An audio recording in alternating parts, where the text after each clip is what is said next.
Bonjour, fight fans, and welcome to the Bracket About Nothing Tekken Beginner Bracket number 4. My name is Jill. I'll be on commentary tonight along with my main masher man, Mo. How's it going, fellow Tekken fans? So, Mo, Yes, go ahead. tonight, we're looking at bracket 8 players, so we might be able to Ooh. get everybody on stream. Not to make any of you nervous, but this is your big break. You're out there, stream to the internet to everyone, so best of luck. Hey, the You, more Tekken, the better. So, you know what? I'm all for it. always. hmm I'm 100% with you on that. Do you Absolutely. remember your first stream tournament? My first stream tournament, absolutely not, because I've never had one, actually. So, there Oh, you go. you're just a local monster. Because Yeah. little known fact, my man Mo right here comes out to the local all the time and likes to. I don't want to say torment us, but I don't know how much money did you cost me last night? Was it about like $30 difference between first and second place? I don't know, man. I just showed up to play Tekken. I even forgot to put in my entrance. That's the funny thing, and I just won the whole thing. Wasn't that funny? Oh Uh, God, I don't even know what to say about that. I guess next time I gotta throw a little less and hit a little harder, but that's just how it goes. Sir, you got to brush up on your Luckily, boxing. hmm I gotta brush up on my boxing. I gotta brush up on a lot of things. hmm All right, so for tonight though, no money on the line, which makes this a much nicer tournament. I mean, it's kind of fun when you got those stakes going, but really when you're getting into something, I really prefer it when it's just friends getting together and, wailing on each other like friends do. And plus, there's bragging rights on the line, and absolutely you get to smack talk later. So there is absolutely That's stuff on the true. line, sir. That's true. And you know what the biggest thing, even bigger than the bragging rights in this hmm bracket on the line here is if you win, you get to graduate, which means you get to be, like the name of the tournament implies, banned from all future beginner brackets. Okay, Yeah, that's the big victory. that's Anyone the who big wins out victory. in these brackets is hmm banned from participating because you're not a beginner anymore, right? Oh, there you go. Listen, man, you're always in the game like Tekken. You're always a beginner. Okay, doesn't matter whether you're top eight Evo or whether you're the world champ. You don't know anything about Tekken. Have you seen that tweet? People telling me to learn matchups. So there we go. Yeah, no, fair enough, fair enough. All right, looks like we got our first match getting ready to hmm get underway. We've got Malachite versus Cat.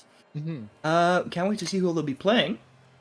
Absolutely, absolutely. It's always a doozy seeing what the beginners pick. Now, I'm going to have some assumptions going into this because I haven't seen this beginner bracket before. So I'm going to assume we're going to see a lot of King, we're going to see a lot of Zafina, we're going to see a lot of knowledge check. I'm just Mm-hmm. assuming that because that's what's easiest to win with in earlier ranks because people don't always know what the right answer is in certain situations, especially with characters like Zafina or Xiao Yu that have evasion built in that can dodge mids. So So true, yeah, so true. yeah. So I'd be You know, very surprised. Go ahead. Go ahead. Sorry. I'm gonna take the alternative angle where I might guess on a lot of lilies and a lot of Jins, just because, hmm one, Oh, it's easier to pick look up. at Oh, that! Look okay, at that! yeah, What did I okay, just you're say? What did I just say? We have definitely there. Asuka But versus one King. thing, hmm something Lily and Jin can bring is a bit of less hmm stances to learn and a bit of good basic tools, which can really, if you're not dealing with knowledge checks, just let you play the base of the game really well. So let's All see what happens right. here. Oh, look at that! The power crush immediate. That's such a good power crush too. King is just insane with the. Oh, look at that! It's just a response power crush. Answers Nice. right back to the power crush. Goes with the Absolutely normal classic. throw, catching the side steps. +7 right there. Oh, look at that. Another power That hop crush. kick floated her out of the air, so there was no combo, but it was still a good choice because she has been showing the low a lot so far. Look at that. The Asuka has setups where she goes straight, safe string into power crush, which catches a lot of people off, honestly. That's something. Oh, look at that. The power crush again. Yes, but against the king with that 4-4 neutral too, that power crush can be dangerous because it is such a there it is again, such a good get in tool, and on counter hit, oh, it's Oh, the one devastating. break, and he doesn't break. Oh, look at that. It's back four. Odd option, but I wonder what he was trying to catch there. Oh, May have wall been thinking about a combos? sidestep. Oh, he did a Tekken 7 combo. I just noticed that. That's what you do in Tekken 7. That's hilarious. So maybe this is an old player coming back. That's what it looks like. That's the Tekken's. Oh, nice. 4-4 neutral, too. That's exactly how you should play King. That low is so good. So, so good. It's just So his entire powerful. offense. Goes for the no mix-up. That's hilarious. There you go. Oh, look at Get the that. counter hit. Oh, That is a counter hit launcher, right? yes, that is indeed a counter hit launcher, but he didn't get the follow-up. Unfortunate. Oh? So it happens sometimes. Yeah, it Honestly, does. one real difference here between a tournament like this and a tournament with people further on in their Tekken journey. It's not a huge difference sometimes. Sometimes all it is that there's a couple of little imperfections in your in the way you follow up with your combos, and so what ends up happening is a round has more interactions, Yeah, you which see a actually can lot make it more more moves getting difficult. thrown out, right? Because of that, right? Exactly. Yep. Lower total damage. Nice interrupt against the power crush and the Ooh, giant swing. giant Let's see if they swing. You tech. got to. Oh, no tag. No tackle, no. Oh, nice, nice power crush. Good timing. Back three, Oh, tackle, that classic follow-up. If they stand straight up, that's going to catch them. And funny we're thing, that in the tackle power doesn't crush. work after the last patch anymore. That setup Oh, is no that longer right? works. Yeah, that's why that didn't connect. Ah, very interesting. Good to know. Yeah. They're trying to nerf King, but I mean, what are they actually going to do to this monster? Look at that. King takes the first game.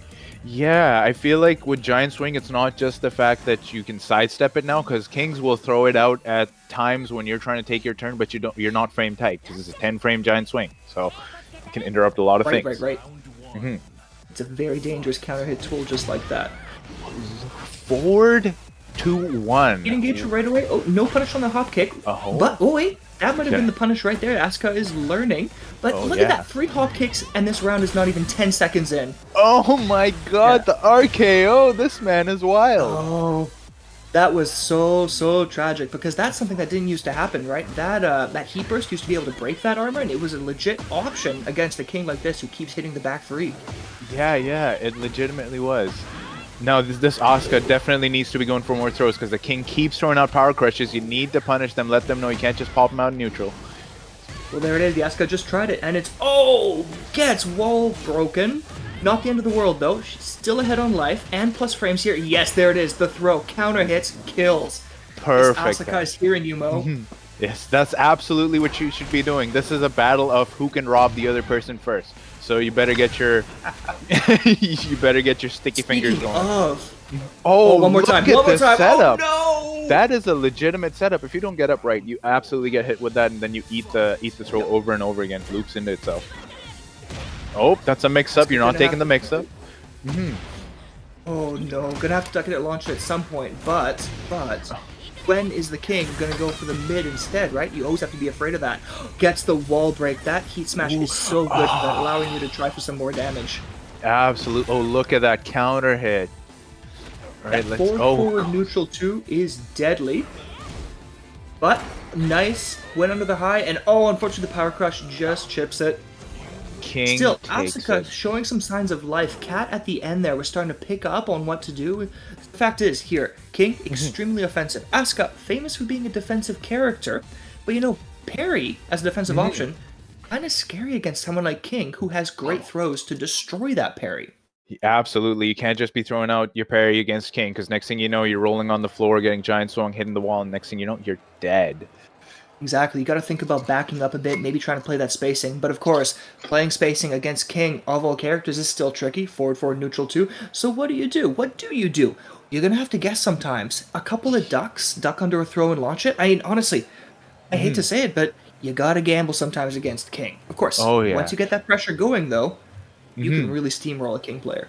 Now, one move that I didn't see from our fellow Asuka player was the can-cans, the infamous can-cans. I did not see them use that a lot. That would have counter-hit whenever the King tried to go for armor. It would have beaten any low options the King would have gone for. 14-frame counter-hit launcher, and it does so much damage. You should absolutely be using it. Not just a counter hit launcher, but a low high counter hit launcher. So Power Crush doesn't beat it. There's so much stuff that doesn't beat it. And bizarrely, it low crushes. It's a low that low crushes. I So know. 4 neutral 2 to lose to it. I mean, maybe you're on the same page as me with this, but that Asuka Can isn't one of the best moves in the game. Absolutely is. That's why I was so surprised I didn't see a lot of can-can. You absolutely should be using it. That could have been the turning tides. I saw a lot of situations where the King would try to go for armor in the neutral or after doing a button, and that can-can would have caught him out every single time there. And it's safe. It pushes back, so you're back to neutral even if you guess wrong. That's fine at all. That's fine and Absolutely right. dandy. Absolutely right. And that's not to take anything away from Malachite there, our king player, because if your opponent is not doing that, then you don't need to adapt. Malachite did the exactly right thing. We're just talking about what could have countered, which he then would have adapted to. And Can-Can's really the move for that in this case. Absolutely. It's funny. I was fighting Yeah. an Asuka just yesterday at the tournament, and Hmm. telling him he didn't want to believe me, but Yeah. he's been playing Asuka since Tekken 5. But I told him, Oh, Can-Can's can. so Oh, good. it's so good, so good. Can is so good. But you know what? The King player did have something interesting that I picked up on. He loved to go for the no mix up, which I love Yes. actually. I love the no mix up.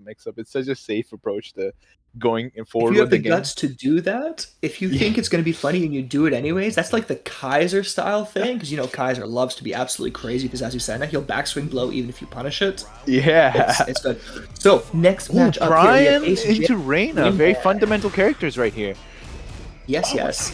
Now God. Brian, famous for his counter hits, his keep out with that orbital and 3+4. But oh, look at that! He knows the Beautiful. forward 2 into 3. Brian Beautiful player duck and matchup punish. knowledge. Yes. Oh Oh, the my sidestep! goodness. Sidestep into Heat Engager. It looks like these players know each other's characters. Oh, look at the Electrics going out, but doesn't take his turn. Electrics +5, folks. You gotta take your turn afterwards, especially at the wall. Big jab to close it out. Brian player doing very well playing defensively there. I think this is going to be a barn burner. Ooh, look at that.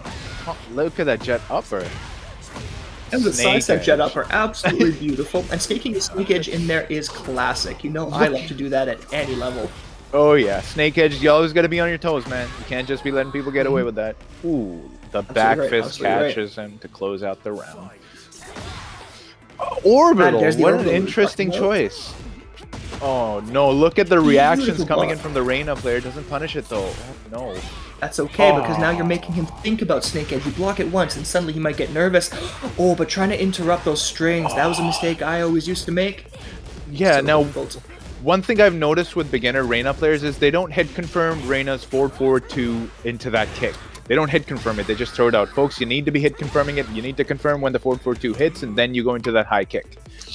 Because that way you actually make them think. Now, it is very difficult to do, especially online, but put a bit of practice into that one skill, and you can make your approach so scary that you actually make the other player stop moving, at which point you get to do all kinds of other things. Exactly. Oh, sidestep too. This Oh, Brian look player at that. really taking advantage of that counter hit power and just putting that pressure on. Funny thing is, those strings are not good to use, but at this point, like, they get used so little that they actually do catch off even experienced players because nobody expects a Brian to throw those out. Exactly, it's like sneaking a 10 string in there. Exactly.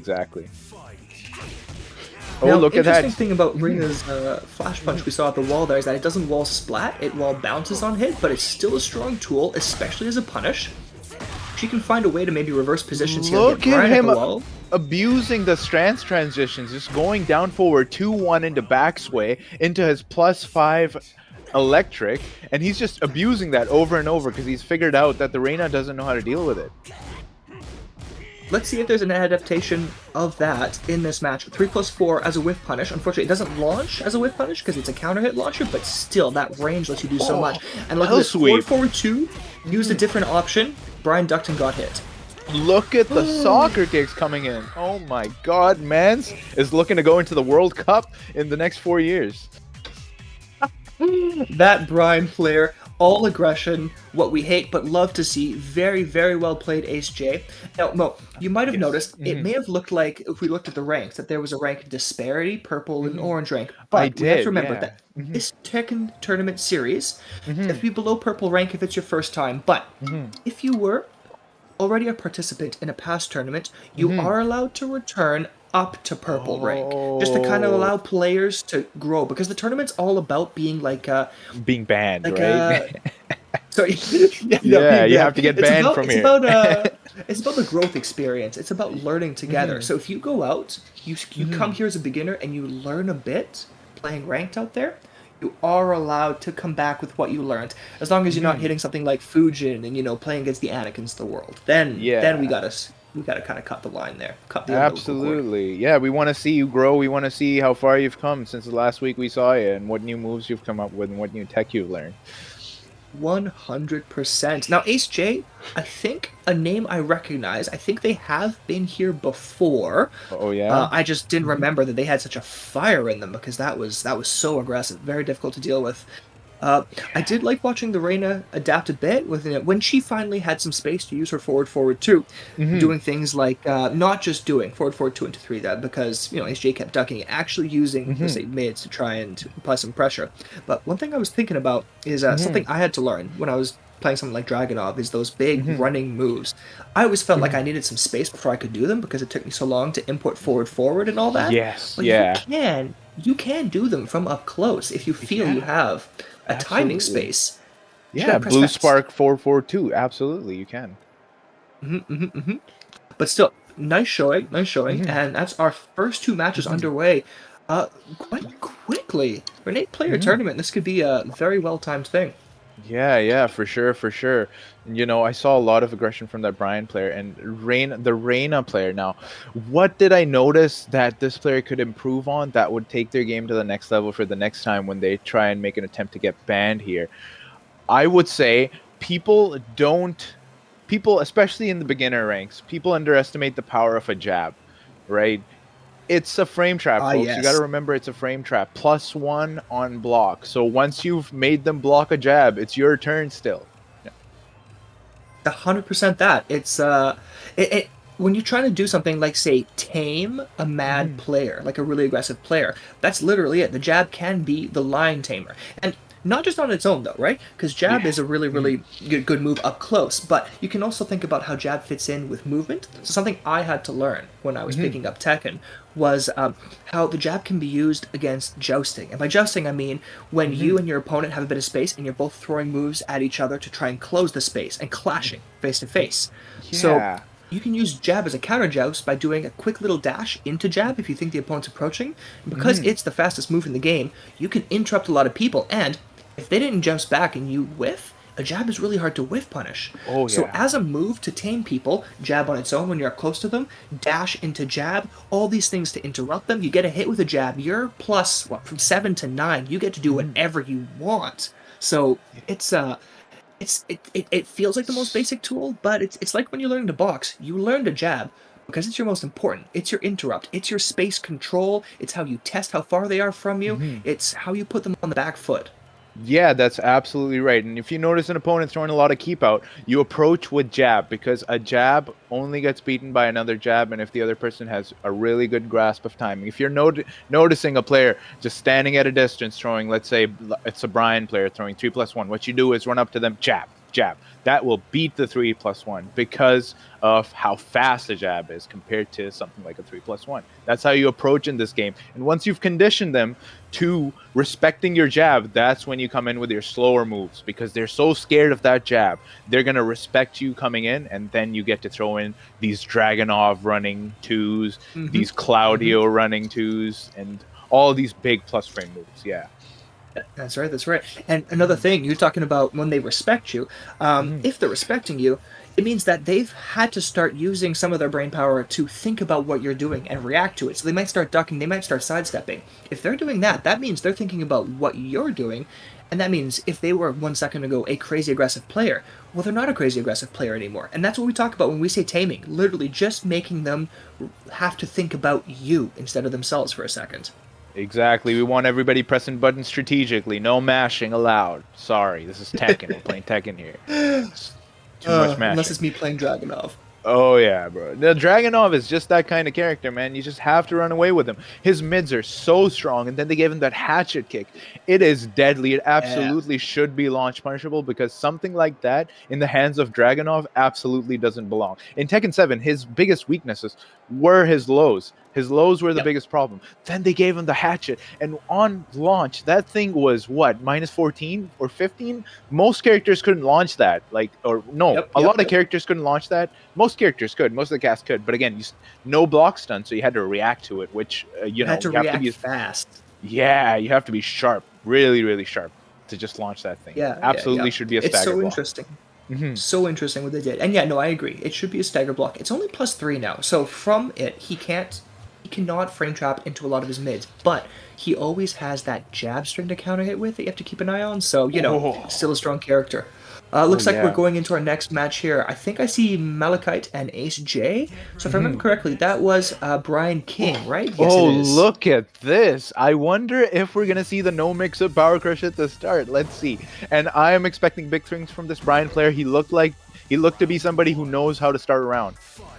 Absolutely. I think Oh, this could we be a see very it interesting. again. Oh, but Oh, it's the no punish, but I think this no. sends a message right away. Oh, As that Brian I'm Smith ready move is for. -10. Oh, no, I didn't know that. Yeah, it's Counter -10. hit You move. absolutely have to punish it. Oh. Good to know. We get the wall. We're getting the wall damage. There it is. Oh, look at that Look at this damage health though. bar. Like, when you get a Ugh. player to the wall in this game, you just get to take over. I grit my teeth every time I look at a hit from Brian. Oh my god. Right? Right? Ouch. Oh! Now, this is an interesting strategy here. Brian was at the wall, which, like we were just saying, is very dangerous, but you can fight your way out with safe, fast counter hit moves. If you don't want to sidestep out, you can. Oh! The throw Look defeat at the power that, the crush. throw in neutral. This is what I'm talking about. This is what you need to be doing against people who like to spam power crushes. You need to throw them a lot more. Is this Brian's psychic? The power crush Oh, throw? The orbital over the low? oh, he's too Jamming good, out the man. jumping move? He is too good. This He is is too. impressive. He was going for a taunt setup. Oh my god, he's making me proud. Yes, because you do love a Brian player. This aggression Absolutely. is maybe just going to run away with it. We're going to see. Oh, he knows his Nice king block, no matchup punish. knowledge. He knows kings love to go for Minus those 14? multiple 4/4 neutral twos. The kings absolutely love to do No, that. It's such a good low. tell me real quick, what we saw Yeah. there, did Brian try to punish the forward 4 neutral 2 with a jet upper? Is that what happened? Or was that a while standing punish he tried? No, that's too difficult. You only do that with stagger moves. There's no way you can try to punish that with jet upper. Or maybe maybe Okay, he I knows thought. something I don't know, and that's just the kind of game this That's is. fair. It is. There's a lot of knowledge, but I wasn't sure you could because it's only minus 14, but so it goes. Yeah. Oh man, that was the forward 3-2, am I right? Big long range Beautiful launcher. bound on the wall into the conversion into the wall combo. He is just a madman. You cannot let this man have a turn. You can't. You're gonna have to do something at some point. When you're on defense, you maybe don't want to just block because nice hop kick. Because He this didn't want Brian to is take the throw. Ooh. of course, he was afraid of the throw. I don't blame him, and that's why hop kick is a very dangerous tool on King because his throws are so scary. It makes all of King's mids that much stronger. There it is, sidestep right. This is what you want to be thinking about against Brian when you're on defense. Sidestep right defeats a lot, like his 3+4, a number of his strings. Oh, you gotta launch punish some of these strings. I'm seeing a lot of unpunished stuff going, and if you let certain characters get away with not being punished for doing things, they're gonna abuse that and take you to the ground with them. Oh, beautiful jet upper punish. That is actually really hard to do because of the block stone and rage arts. Right. So you need to input those that forward back very, very precisely. Or is it back forward for jet upper? It's forward back. Back forward. Okay, so you can do it right out of block. I get it. Yeah, so it looks like he's been brushing up on his Brian gameplay in general. Oh, that's Oh, beautiful. there it is. by There's the king. mid. Oh, you get a Finally guaranteed seen ground it. throw attempt there. He did not take the ground throw. Honestly, I see a lot of kings prefer the elbow just because instead of an attempt, you get guaranteed damage and you can keep them with a bit of Oki after that. Yes, but it's always a good idea to always check your opponent's knowledge whenever doing these kinds of things. You want to try the ground bro, see if they're breaking them, and then transition over to the Nice elbow. comeback. Oh, yeah. You for are sure, right. for You know sure. what? You are right. You can collect knowledge, create more situations, and see. If they're not breaking them, you could get free damage. Very nice comeback from the king there. Escaping the wall rage earlier. That was beautiful. Malachite still having a chance, showing signs of life. Oh, the snake edge! Pop off, King. Let's go. Oh. But no combo though. Oh, Malachite bring it back. no. It's back three, but it's side swap, so Malachite is in a tricky position at the wall. Oh, look at that. The classic 1-2 into the throw string, but gets beat out by the Yeah. classic dick jab. If you know the king matchup, you can't get away with that. No, sirree. You absolutely cannot. And it looked like this Brian definitely had played with some kings in the past. He Yes, definitely yes. knew what moves he wanted to throw out in neutral. This Brian might even have a pocket king, just seeing the way a lot of that went, ducking out of the Jaguar run mix up stuff like that. That was impressive. Very good showing by Ace J. But of course, we can't count Malachite out. We saw Malachite play earlier, just absolutely what's the word? Stubborn. Stubbornly enforcing their no mix up, and just blowing through people. I think these two players might actually be ones to watch as we go down the line in this bracket. Oh yeah, for sure, for sure. I'm still seeing a lot of slow moves come out from both of these players. They're not using their jabs, not using their down forward ones, and that's why Brian gets a lot of mileage in these kinds of situations. All his slow moves are incredible. Brian is one of the best slow characters in the game. He has 3+4 counter hit launcher, keep out. Right? He has forward 3, which is that knee where he puts his hands up, does a knee, and which he's neutral after, even if you block it, right? And you want to be throwing it fast up to check Brian. Yes, yes, yes, you absolutely do. What's that big elbow he does? The big, massive plus on block elbow. The big, massive back one. Back one. Incredible move. Such a pinnacle move for Brian. Absolutely should be using it in neutral. +5 on block. That is insane frames for a move that you just press 2 inputs for, like back and one. That's more than Dragunov's while running too. And I I mean, I don't want to know. downplay Dragunov, but come on. Absolutely. Counter hit launcher, back one. Again, use your fast move, folks. You don't want to let Brian players just throw this stuff out. And now we have a great Brian player that shows up every Monday in our locals. The name is Mikhail. Now you see him play Brian a lot more methodically, right? He's slow because he understands, like, players at a little higher level, they're going to try to check Brian with really fast moves. And I play Steve. Now, Steve is really good at doing that. And so you start seeing him start to turtle way more. And that's a really good strategy against characters like Steve. And that's exactly what you should be, Brian. Keep him in check. Don't let him throw out his slow moves. Yes, yes, yes. You know, one of his big turtle strategies is he'll throw out some moves and then he'll sidestep. He uses quick sidestep block movement a lot because Oh, yeah. one of the moves we were talking about earlier, like quick moves to check Brian, is something like a jab. And of course, a jab can be sidestepped. It's one of the counter plays. So you'll see a lot of that. As the strategies evolve, you start using fast moves to counter Brian. Brian starts sidestepping. You start use homing moves, which are a little slower. Brian's going to try and counter hit you.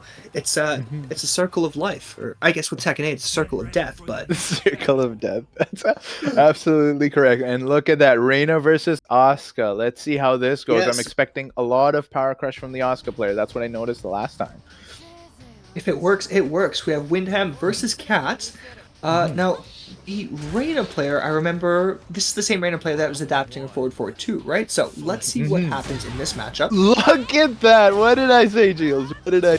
Beautiful. High power crush heat engager, high power crush into that mini launch, and we're at half health already. Oh yeah, I see beginner players especially struggle with these high heat engaging power crushes because the way you check them is you jab a lot more in neutral. That way you still have time to duck even if your jab goes through the power crush. Yes, and you're saying beginner players struggle with it. Not just them, Mo. I'm using that all the time. Sometimes I'll swap back to Asuka just when I need to tame another player, because the range on those high heat engagers can prevent them from coming in. Even if they want to jab check, it can be tricky. Ooh. Oh, did he make it safe? He didn't make it safe! No! So Now remember... Asuka's Yes. still launch is good, but yeah, Asuka's Rage Art can be charged, so if you don't see your opponent pressing a button, you can hold it to make it safe and survive any punish they might have.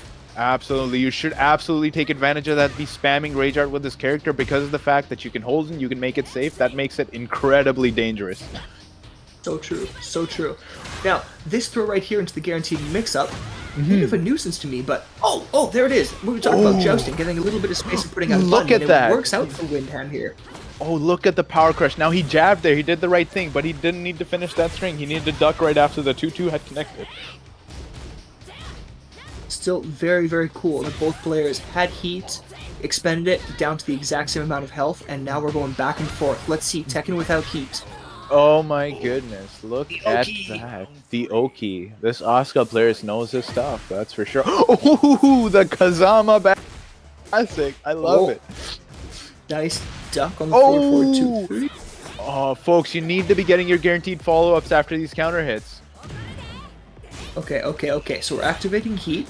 Cat is putting pressure and throwing the power crush. That Beautiful. is so nice to see. That was a powerful choice. Using their own power crush, getting the guaranteed damage, like one hit away. Oh, but Windham's not out of this at all. Windham is fighting back hard. This is really nice to see. Oh, beautiful combo. Drops the ender. Doesn't matter. Gets the majority. Right?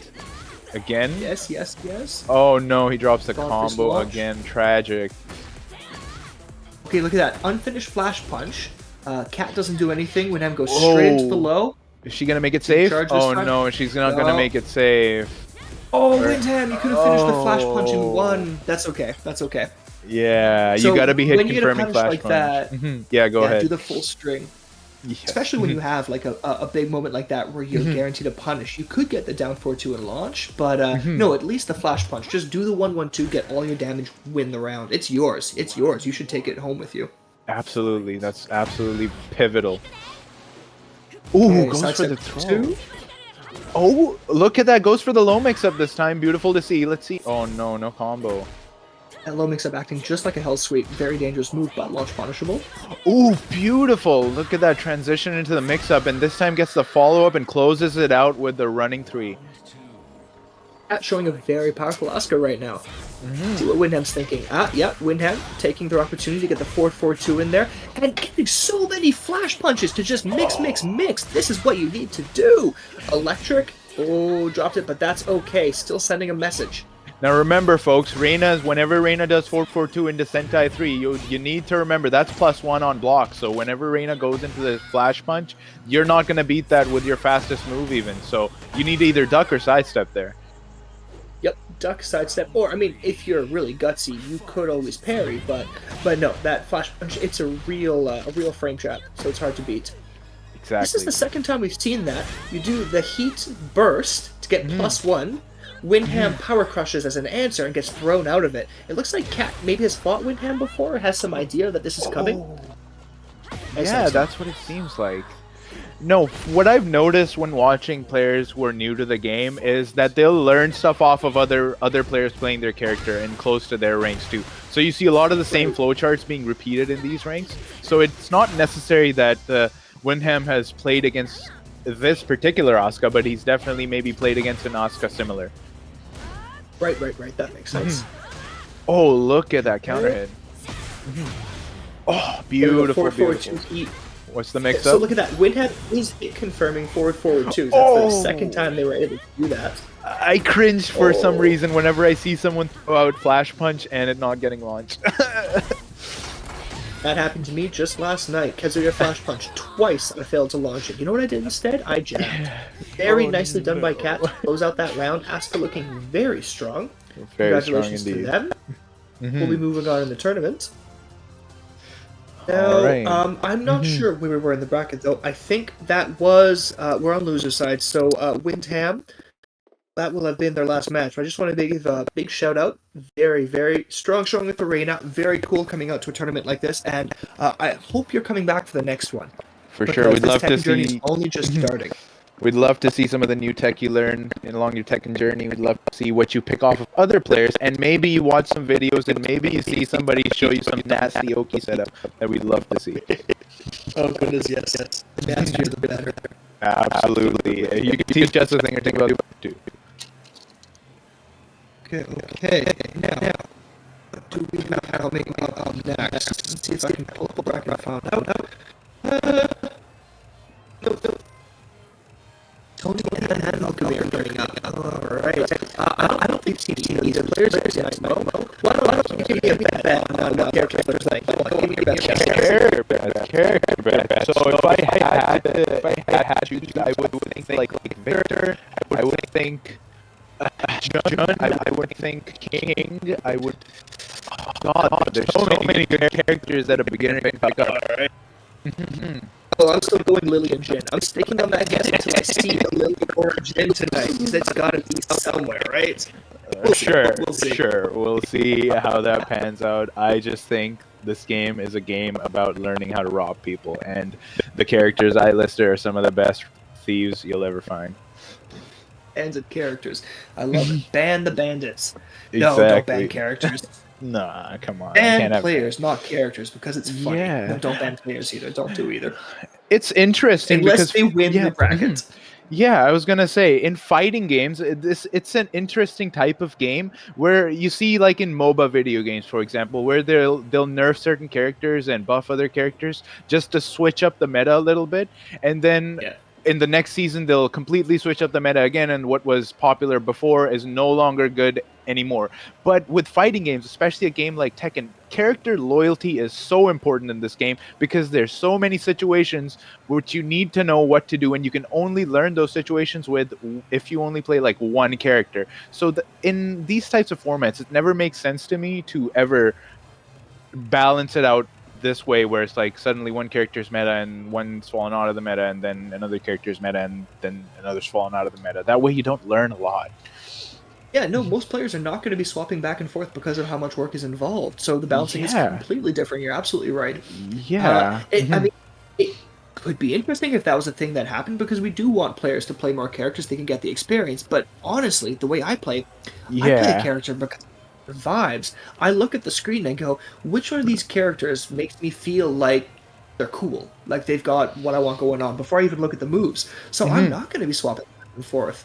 So yeah, Yeah. when you balance this, No, I love seeing character specialists, man. I love seeing character specialists. That absolutely needs to be a thing. I feel like in this game, identity of a character is so important. You cannot like switch up a meta like that. In my opinion, of course, I could completely be wrong. and I mean, never forget that you can be rewarded for that because you got to remember, Rang Chu won the Tekken World Tour with Panda. With a bear, yeah, that was so hyped to watch, man. Did you actually see that tournament? I was watching live, my girlfriend sitting right next to me, and we're going through this, and she goes, like, we're getting to the final, she goes, I can't do this. What if the bear loses? I can't watch a panda lose. And she runs to the next room just as the game ends, and I'm screaming my head off. She goes, oh my god, is it okay? Did the panda win? All It right, looks was, like we're heading into our second match. But yeah, you're absolutely right. That was hype final. Tekken has some of the best competitive scenes out there for any esport, I oh, would by say. far, Hmm. so fun to watch. I mean, that's what we're doing tonight, right? We're just bringing you more of that beautiful competitive scene. It just makes the game so alive. Oh yeah, for me, the most I've ever been invested in a Tekken tournament was that Evo Japan where Arslan Ash was playing for the first time. I was sitting at the edge of my seat watching every single match, every single punish. I was just shitting myself. Sorry to use Yeah, that well, language, but no. really, I But that's was. because that's your homeboy. I That was the know. world discovering you for the first time. I know. Uh, oh, oh, oh! Oh, Your look boy at Tony that. What Fozo did I Bear. say? A They're giving us Dragonov? the Dragunov mirror match. What did I say, Yo! Jules? What did I say? Solid Snake, and is this Raiden? No, is this Solid Snake versus Raiden? Oh no. I can't do this. Oh my god. Hey, Crazy. forward 3-1 plus 2. Oh, he Oh, ducks the string. Wow, that's really good reactions. Oh, he Ever, tried to yes. go I mean, for that as plus a strings Dragunov into the low. player, Yeah, go ahead. Go ahead. may know just because they are a Dragunov player, they may know just exactly what's coming.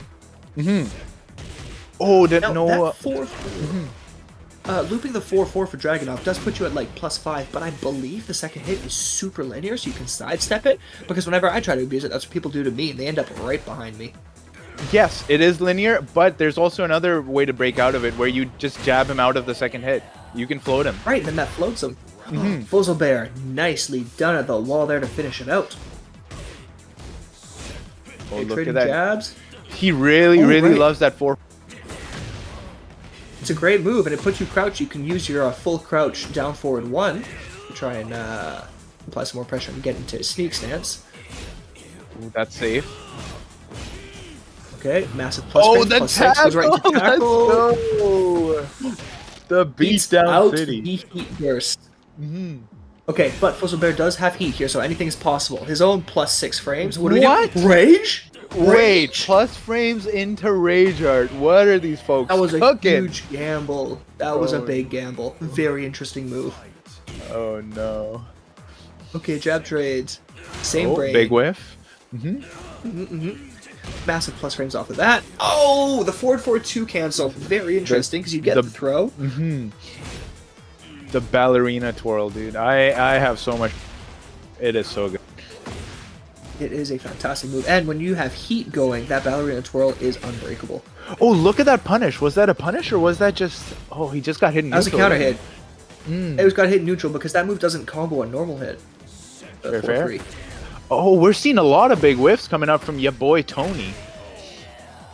But those big whiffs, though, do make it scary for Fuzzlebear to approach. Maybe he's trying to make sure that Fuzzlebear doesn't do a wall running too. Kind of just saying, stay over there. Ooh, look at that way that connected. Yep, that is a massive launcher. That move always has been one of Dragunov's biggest damage launchers. Oh, jabs out from -1 to make sure the while running 2 does not connect.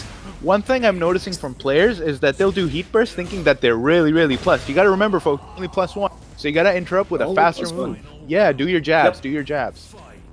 Yes, I love to sneak a jab in against a heat burst every once in a while, just for fun, you know, just to remind the other player that you're not plus enough. You escaped my pressure, but you did not gain a big turn.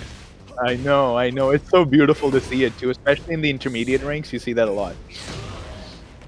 Okay, forward 3, 1+2. It's a safe mid-mid, but the second hit is interruptible. You have to keep that in mind because the range is big. It's good as a whiff punish, good as a keep-out move, but if you block the forward 3, you can interrupt the 1+2 by jabbing. Oh, look at that. I feel like Frozen Bear needs to be going for a lot more mids after he sees the opponent block the 4-4 because he's ducking every single one of those. Yeah, because your boy was completely able to close out that last round with that, although it was close. 2 rounds apiece. So that game was not a wash by any means or by any stretch of the imagination. Oh, yeah. Actually, we'll be very excited to see what happens in this next game. Down 2 to start it off, and then we see an immediate while standing 3. Down 2 again, while standing 3. He flash ducks. He flash ducks a lot, I've noticed. Quarter circle 4-2 again to get the launch and gets the wall break too. Oh, tough to pick up after that, but still. Oh, the that sneak 4 is good. Sneak 4, very nice move. New to this game, very strong for Dragunov. You can see he floats out of jab strings. He floated it. That was close. So proud. That was very close. Oh my goodness, your boy Tony is on a comeback. Oh, but down forward 4 to close it out. That's a 12-frame mid. Kind of rare as a move. It doesn't give much, but as a poke to close it around, very strong. One thing I'm really liking from Frozen Boy is that he's throwing a lot of jabs. He's just doing jab into jab string into jab string to jab string. This is exactly how he should be playing neutral, folks. But again, he doesn't mix up his options whenever 4-4 is blocked. So your boy Tony is just ducking every time. Yes, yeah, making it kind of obvious what you should do next. But kind of fun to see that Snake Edge went under a jab. That is one thing Snake Edge is good for. It is reactable, but it will beat out jabs. Now we've got Bear up 1 round, but back to the wall. Can Bear hit the comeback? Ooh. Oh, I think Bear can. Oh no, the big whiff, folks. You need to be watching your spacing. You can't throw out 4-4-2 like that. Well, I'm going to be honest, it can be kind of tricky because sometimes you want to throw the while running 2 early just to catch if the opponent's jousting back. You throw it late if you think they're going to block, you throw it early if you think they're going to attack. That way you kind of, it's a one or the other. One is like jousting, the other is like rush down. It's 2 different moods of attack. That's absolutely the right way to think about it, Jules. Okay, forward 3, 1+2 heat engager. Ooh, the counter hit down 2. Folks, you need to be taking your turn after you notice the down 2 counter hit. Because that is +8, I think, on hit. Oh, no, more than that. It's like +12. Oh yeah, absolutely. You can do whatever. The world's your oyster. Yes, start going in for some free damage. I love to do a while running 2 out of that. Now, alright, your boy Tony, up by 2 rounds, but I don't count Bear out at all because Bear has been showing some really clever ideas. Is that a punish off of that? Oh my goodness, I don't know. I'm not sure. These players are definitely cooking something. It's very impressive. I've only ever used that string used. I've only seen that string used at the wall, so I'm not sure if it's a punish, but it might have been. Okay, +6. What's your move? Oh no! I think what? Oh, this time it hits. What the? So what happened there is your boy Tony went for up forward 2 to try and crush a low. No, I'll tell you what happened. He was trying to crush the tackle. That's what he was trying to do. That was a tackle call out. Of course, you're so smart, Mo. Of course you are. Well, that was incredible. And now I see. Now I see what Bear was cooking with that. I knew there was some sort of idea. Bear is used to people trying to counter the tackle, and Bear assumed that your boy Tony knew about the tackle. So that was a really nice call out. But again, folks, remember, Rage Arts are very committal. You can just as easily go for a big mid as well, which is safe, so that you don't lose around immediately in the spot. But in that situation, that worked. Good.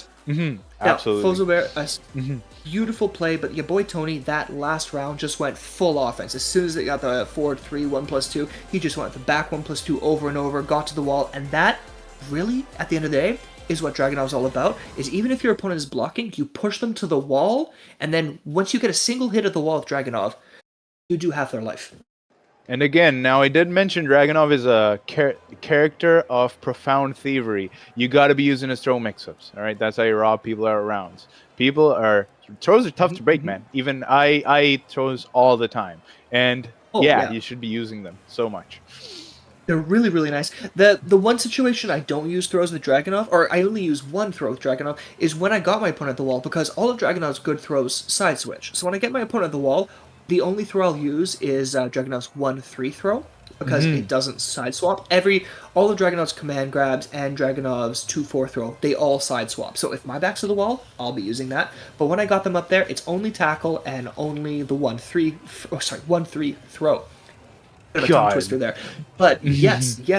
If you're out there in the middle of the screen, you got some pressure on them, you slip those throws in, you can counter hit people, you can do a lot of damage, you can really scare them. And a nice thing to test somebody with, if you can force a side switch early in the game, you can check to see if your opponent is good at playing on the other side. Because some players can't play both sides.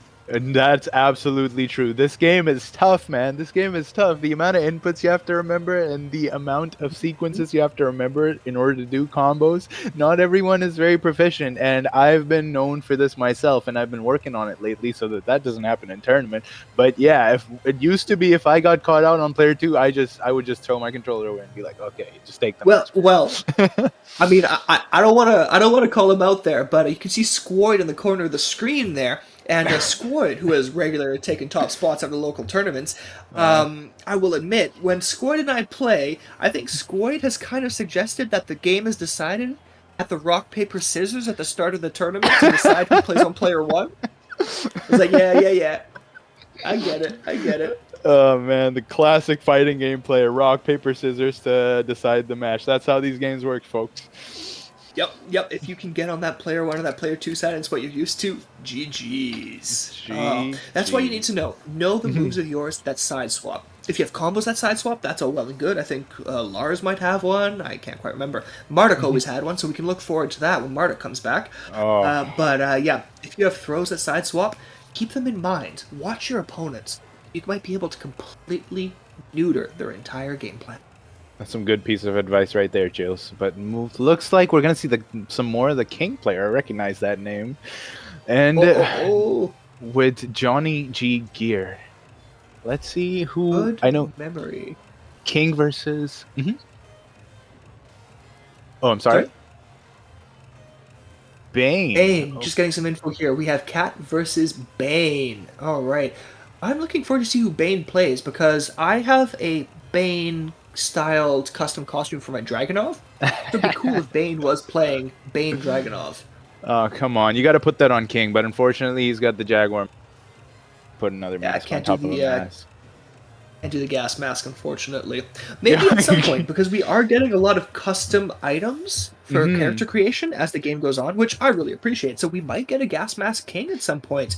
But not just yet. I think the next costumes we're getting are the summer swimsuits. Oh, Asuka versus King, the run back. All right, let's see how this Asuka player fares against the King. I am looking forward to it. I do always appreciate Asuka because that forward 2 as a whiff punish launcher, one of my favorite moves. Oh yeah, it's so great. It's evasive, it's long reach, but it's really punishable. So, well, starts off again with the power crush. This man is crazy. If it's not broke, do not fix it. Yes. But I mean, what we were talking about before, if this is going to be how the game goes, Can needs to be the play.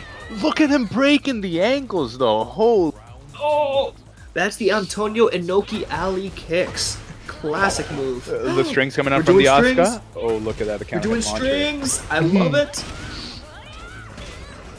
Now, Mo, if you could remind me, because I'm not an Asuka player, do you know what the input for Cans is? Yeah, down 3+4. Down 3+4. And, the roll. Oh my god, this is gonna hurt. Let's see how much damage that does. It's going to hurt. Giles, the thing is, it doesn't just hurt. It hurts more than that. It hurts your mental. Yeah, no, absolutely. How do you recover from that? You just had your health deleted by a throw. Oh, doesn't Oh matter my. though, because this is the classic king move, is rolling Death Cradle into lose the round. I know that happens so much. I've seen it happen Oh so my. much. Oh. You going downstairs? Yes, we are. So that's another thing that Power Crush does. It's like minus 13 or something, the big boot Power Crush, but when it hits airborne, it ends up being a tornado move, which allows you Oh, look at that! combo. Another multi throw. Oh my God, he's just using Okay. all of them. That was the Jaguar Step multi-throw, so this king is really going all out. Malachite knows what they're doing. Oh, counter hit Oh! launcher. Yes, that is how you beat a Power Crush. Really happy to see that from the Asuka, because that was a very smart move. Escaping the Power Crush again. What's the next choice?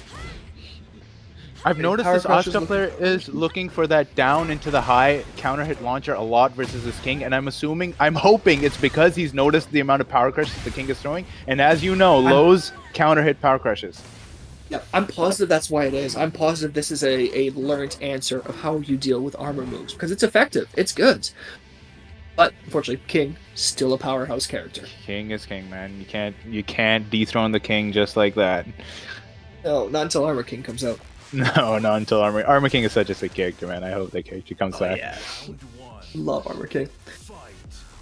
Okay, Power Crush start? Oh, No. goes for the string. You need to know your string, especially when you're playing in these brackets, because folks, that's what everybody's gonna be abusing. That's an especially good one because say the king decided to Power Crush to beat the string, that low says, yeah, no, you're not beating it. Oh, you Okay, need to launch that last hit, folks. The last hit, it's kind of you can option select it. You just stand guard, and then if the king did not follow up with the last mid after the alley kick, then you still have enough time to launch them. But if they did do the mid, I mean, free launch. In my There it is, matches, string into low. oh, string into low again. I noticed that. Oh, the third hit catches so many people off guard, even to this day. Oh, look at that. That's what I'm talking about, the low hit string. This is what you said just a moment ago, that if he tries to interrupt the string with a power crush, the Asuka's lows in the string will catch him out, and that's exactly what happened right there. It's like a specific counterplay to Malachite's playstyle. So let's see if Malachite can adjust and beat it out. I do see some ducking from Malachite. That might be the adjustment. Let's take a look. No, Johnny Fear needs to go for more throws, needs to go for way more lows, because like you said before, Malachi is stubborn. He is a stubborn dude. You're right, Malachite completely stubborn, but it's crazy that as soon as you were saying throw, Bane here, the Johnny G gear, Bane was going for that throw already, beating out a Power Crush. It's like they know exactly what you're gonna say. Yeah, let's see if we see any more adjustments coming out from the Asuka player in this round. Oh, forward for neutral 2 landing as a counter hit. Dangerous situation. Oh, the forward 2 heat engager. Kane is a menace here. And Look finishing out the string at to get the that. walls flat. Do something minus into your turn. Yep, 100%. As Very far as impressed. yeah. But no, we've got to give it there to Bane because as far as adjustments go, that really was like the that was it almost felt like Bane had been watching Malachi play earlier because a lot of the choices Bane was making were specific counters to everything that Malachite has been doing. So that was very impressive. We always love to see a player who's not just looking at the screen, but absorbing what they see. Now, one thing I would like to put out for all these beginner players out there on their Tekken journey is you have to be sharp about punishing whiffs. I see so many players punching the screen halfway across the map, and I see it go unpunished. No, you can't just let them shadow box. You gotta show them that you're here, you mean business, and you're not just gonna let them throw out any move they want at any time. That was probably the first defensive skill I learned was backdash into whiff punish. I picked a character that had a long range launcher just for that, and I tell you, it takes you so far. Once you scare the other player into launching their moves early, like I was saying with Dragonov, you either launch the while running too early or late. If you can scare the other player into launching them early on approach, then you can make them whiff so often just with a single backdash. And I mean, with a whiff punish, you can punish with anything you want because it's not a block punish. You have all the time in the world to do it as long as you're quick. So you can launch them and combo, wall carry, floor break. You get everything. A whiff is the biggest gift to open it. Yeah, and I'm glad you mentioned the fact that it takes you so far, because when I started playing Steve, I had access to one of the best whiff punishes in the game, 1+2. Just great move. And that's when I really, really started to notice the power of whiff punish and how often players just throw out moves in the neutral. And they would just eat 100%. my 1+2 into a heat engage and then dead, right? 100%. I still eat that 1+2. Happened to me yesterday. Went to Yeah, it's forward so good. 3. It's very good. Yeah, as long as you can have a long range mid that is yeah, relatively quick to whiff punish with, you can do good. So we have Cat and oh, interesting. Falzo Bear here was playing Dragunov earlier, now on the Huarang. Huarang. Now remember, folks, Tekken's a game of muscle memory, so I wonder how that'll feel for Frozen Bear to switch from one character to the other. Let's find out. So Ooh. far, I mean, not bad so far. Was that down 3-4 in the stance? Look at the classic Fozzo Bear flash ducks. He does it so much. That's true. That's a neat skill to have, especially against Cat here at the Asuka, because Cat uses the high power crush a lot, the high power crush heat engager, so that might be a good counter in this matchup. Oh my Speak of the goodness. devil. Alright, one more time with the power crush. It's safe, so follows up with their own move and takes that first round. Yeah. Oh, look at that. 1, 2, 3. Yep, beautiful. Hey, Quick little duck, goes under the throw. Yeah, look at the Huarang just waiting to get in. Now, that classic low launcher, is it down 4-4 or down 3-3? I'm not sure, but we all know Huarang. It's a low-high, it launches on counter hits. Nice to see that used because it will beat Power Crush, of course. Oh, interesting. Didn't there, but didn't finish it. So it looks like Fuzzo Bear might actually be counter hit confirming. I'm thinking maybe Fuzzo Bear's having no trouble with muscle memory. They might be completely in control of their character right now. No, but I have seen them drop a couple of combos, which is detrimental. You don't want to leave your opponent at 1 health, because that 1 health could be fatal. That's true. That's true. Oh, that's a high string. Oh, he ducks it. Brilliant, brilliant recognition from the Asuka player. He immediately recognized that's a high, ducked under it, and got his free mix-up. That Power Crush coming right back into play for the Heat Engager. Oh, goodness. Difficult position. Oh! The 1-inch punch for Asuka. A safe 1-inch mid-launcher. Yeah, So look good. at the Bruce Lee coming out of the Asuka. Love to see it. Uh-huh. Oh. Okay. We're Twitch moving. That's really good to see from beginner players. And here we go. That attempted a counter hit launcher. I don't think it actually counter hit, but it did land. So I'm thinking maybe Cat tried to interrupt. But that ends up being a big part of how Fuzzo Bear won the round. So good on them for using it. Trying it again there, I think. But Asuka sidestepped into the Heat Engager. Now, currently one piece of advice I will say for beginner players is you gotta optimize your combos, and not necessarily fully optimized, but enough to where you hit your ender and you get really, really good damage. That's a lot of free damage you're missing out on, folks. And he could have gotten a lot more there, but he still got respectable damage on the Asuka right there. My opinion on combos is, oh, let's see if they charge the rage. Oh, no, they don't. no. They're gonna get launched. And Or at didn't get least- punished. Oh, what the classic Fozzo Bear! Oh, the plus ranger rager! I can't believe this. The exact Dragunov technique Fuzzo Bear uses paid off in this matchup. Congratulations. That was Oh really my good. But, like, God. that was 100% Fuzzo Bear's Dragunov technique. But what I was saying about combos is something that you talk about optimizing. I agree. My optimization, though, is I optimize by having a combo I can never drop. Because it's better to do okay damage 100% of the time than excellent damage 2% of the time. It's the Justin Wong technique. Justin Wong has famously the worst combo optimization, the worst combo damage out of any top tier player. But it doesn't matter because Justin Wong turtles really well, plays amazing defense, and doesn't let you launch him. So Yeah, as it's long the as you're same not- with Daigo. It's the same with all of these old players. Yes. Yeah. Yeah, like high execution, super good combo players are not that common at the high level. The best players are the ones who can consistent damage and who consistently win neutral. Yeah, and one time I was watching Spaghetti Rip go on about an anecdote from the Tekken 5 days where he was like, he would be the law that would do the most optimized combos in tournament. And he mentioned something about dropping them at pivotal moments, and then he learned a valuable lesson in his Tekken journey that You just do the consistent stuff. Don't try to be all fancy smanchy. It's not the combos really that make the difference at the end of the day. It's how you open up your opponent, how you approach them, how you set them up for failure. Exactly. Just find something that you can hit them with every time. Okay. Alright, so Cat at the wall here, trying to survive the end of this round. That heat burst is like plus 10 on block or something, so really good tool trying to open your opponent out, but unfortunately didn't have enough health to survive that last mix-up. Oh, Power Crush at the start of the round. That is such a good the Oscar, and I've seen it multiple times today. Cat is really making good use of that move. Ooh, almost gets the float. I think Fozzobear's low counter hit launcher is the only one that ever counter hit Cat out of that, so I think Cat has no reason to stop using that Power Crush. Absolutely, and that string. That string is launch punishable, but she is getting so much mileage out of just using that string. Ooh, a big whiff, but 100%. No punish on that. That's exactly what you were talking about earlier, just how much you can get out of whiff punishing something like that. There it is again. You're 100% right, Mo. You can get so much once you just learn to react to the moves that are an inch away from you. Especially with a character like Hwarong, he has his back three, such a good whiff punisher, and you see one of their local boys using it a lot whenever we play Tekken Mondays. Derek, right? Yeah, Derek kicks butt with a back three. You cannot miss in his range because you're going airborne. You're going airborne. Absolutely. Ooh, running three catches and pressing a button. Be it.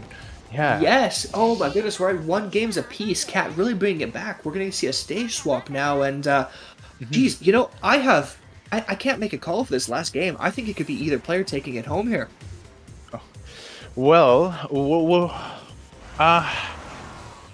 I know. It's tough to make a call. I don't think I can make a call. I kind of want the Asuka to win just because I like the color scheme. I like green on orange brown. It's kind of like I'm an autumn colors kind of person. But I have to admit that I know, I'm a fashion boy. I don't know what's up. I play these games for the wrong reasons, but I have been appreciating Fozzobear's consistency and a lot of Fozzobear's choices, so I wouldn't be upset to see Fozzobear win either. So let's just see what happens.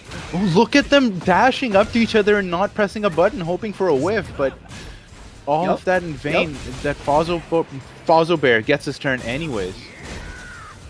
That's how it happens sometimes. You can't lose your hope after a single interaction, but running up and not just jousting, running up and instead waiting for a whiff, trying to bait something out, running up, jabbing, those are legitimate techniques. Yeah, that shows Tekken these 7. players are thinking about what they're doing. Yeah, for sure. Tekken 7. Sure. Yeah. I still play Tekken 7 in my mind sometimes. Come on. Exactly. That game was so good. Yeah, it was really good. One of my top 10 of all time. Absolutely. Okay, They did a great job. pressure on fire here. Ooh. Also, we're bringing it back. Oh, there's that back three attempted. Or was that think Skyrocket? No, it was back three. Fozzobear needs to be going way more for those down 3-3s, that counter hit launcher you were talking about, because I see the Oh, the back three! Okay, I'm sorry. That just... that was so fire. We got to pop off for that. Fozzobear finding the back three on the whiff after you were talking about it, Mo, is so good to see. Oh, you get a guaranteed back three there. I don't know if you get a back three anymore. I think they nerfed that out. But what you do get is a side swap with the throw. And then Cat does it right back. They're trading places with the throws to keep the wall position. Oh, Cat gave away the wall position. Can they One more low and it's over. Now, see, you need to optimize your... Yeah, and that could have been game. I get that because that spike could have been massive, but that's okay. It was still very tightly fought, and we got to give a big hand to Cat there. Very strong performance. Cat played amazing. Those power crushes are godlike. Now, shout out to Fozzobear. Very well played. I'm not positive what side of the bracket we were on for that one, because I think Cat played against Malachite earlier. So if this was loser's side, then I want to give a shout out to Fozzobear for how well you did, and I really, really want to see you specifically come back, because I really liked the way you played Dragunov. The Dragunov enthusiasts, am I right? Just propping each other up, making sure there's more Dragunovs going. Then there already It made me happy. It made me really happy. Okay, I'll let you push the Dragunov propaganda just this once. Sorry, the Dragunov propaganda isn't that. Dragunov propaganda sounds more like. What? Just mute. Just Dragunov mute your sound mic. effects. Just mute your mic.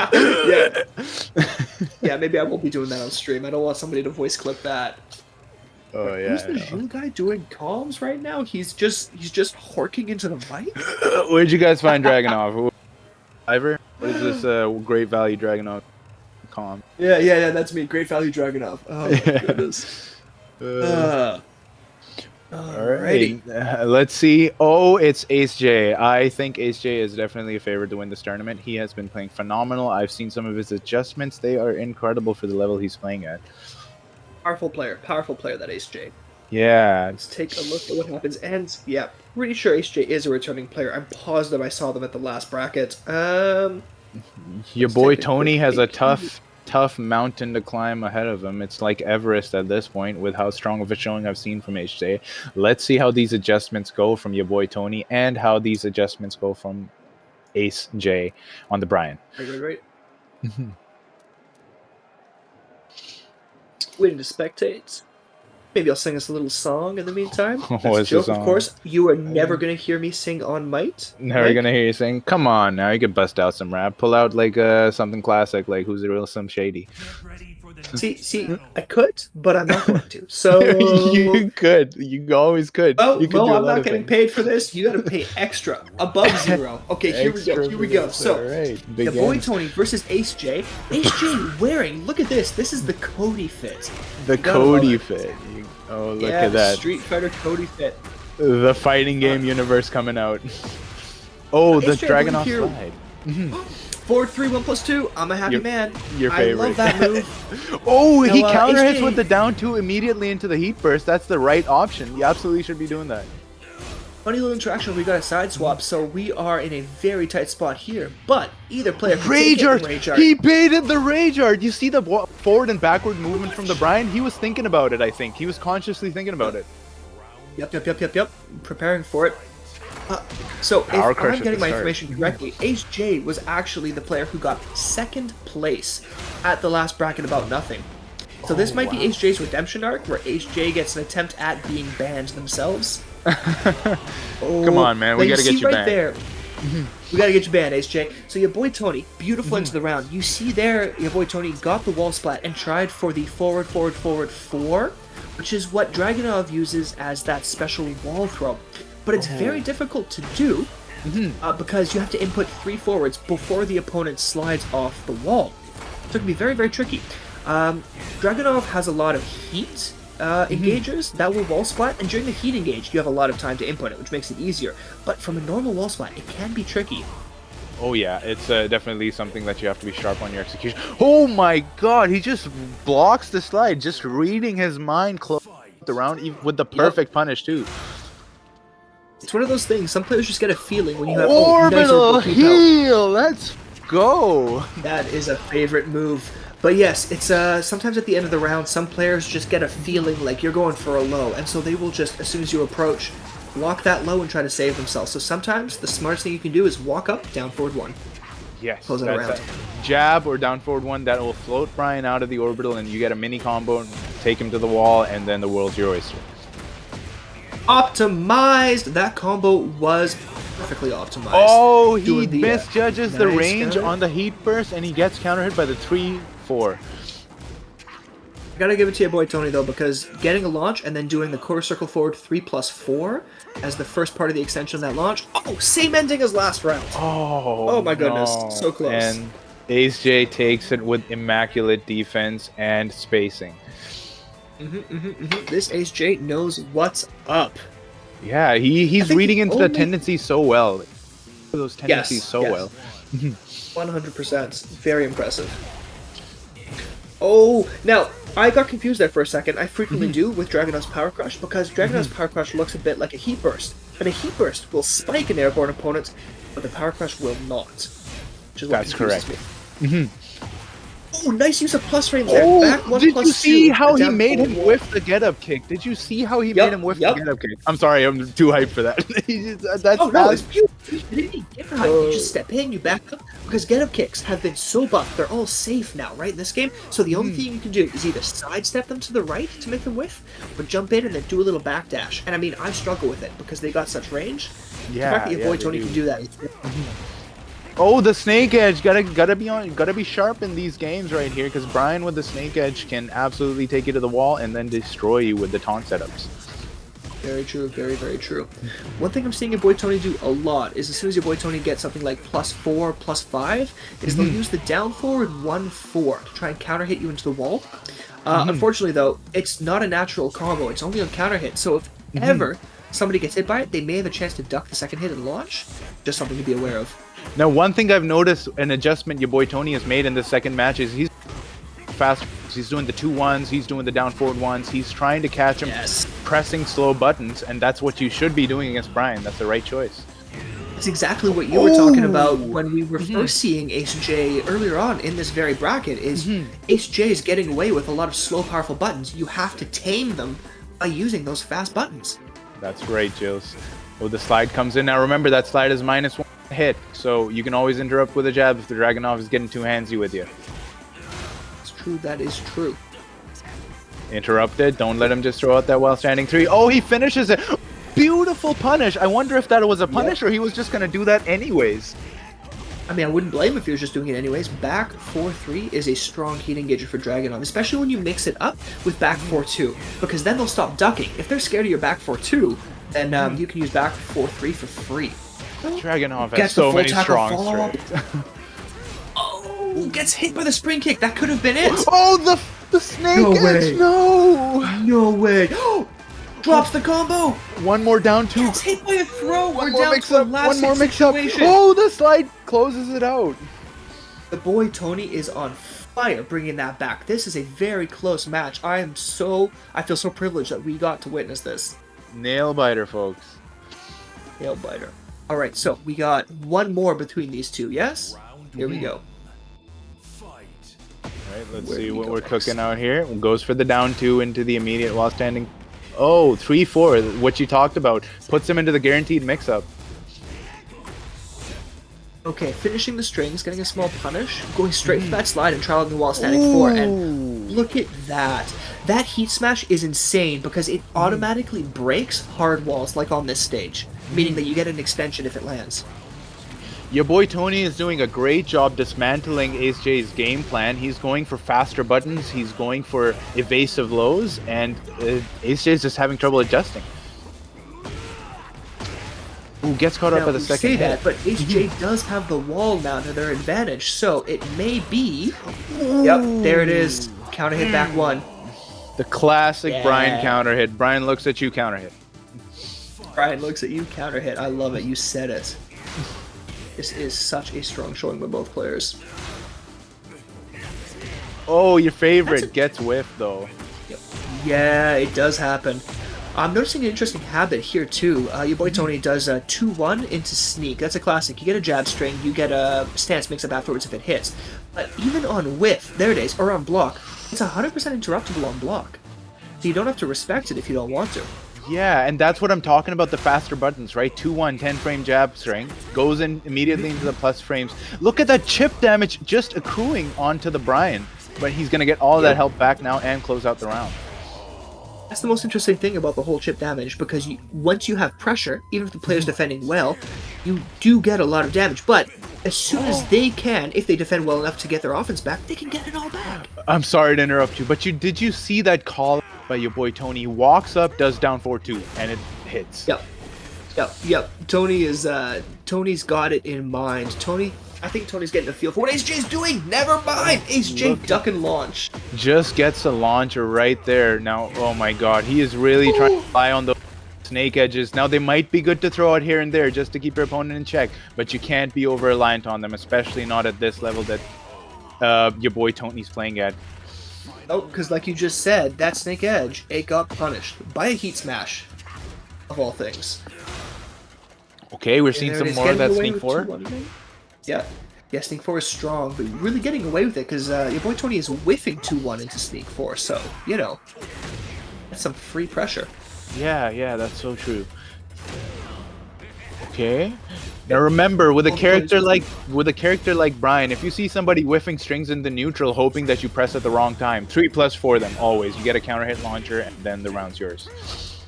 Absolutely. If they're not showing you that they're willing to step, you can just use that 3+4 and punish them so hard.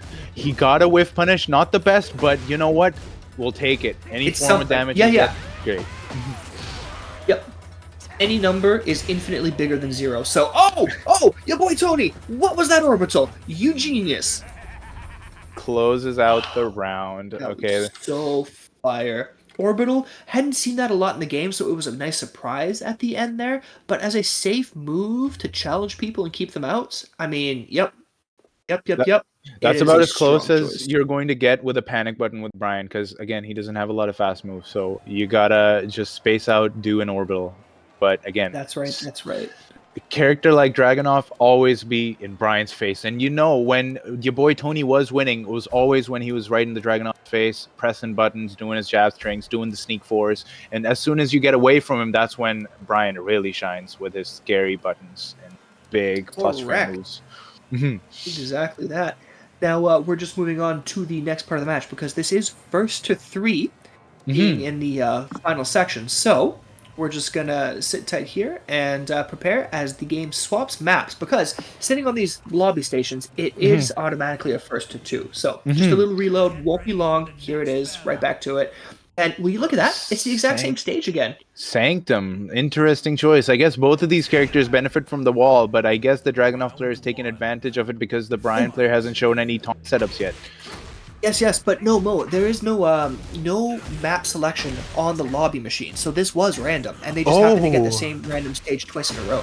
oh! I thought he picked himself. No, no, no pick, no pick. Which just a funny coincidence that the game is like this, that it did it this time. That's hilarious. Alrighty, good Oh, start. yeah. Oh, we get a wall splat. Now, this is what I was talking about earlier with wall splats being so strong for Dragunov because, sorry, for heat engagers being so strong for Dragunov because they give those wall splats and give an easy input to the wall running 4. All right, with the timed forward 3-2, he closes the round out. Ace J, very, very strong. He's back to his Okay, once original again. Brian fit. I see. I like this one. Good work. Yeah, they both changed. Did they both change?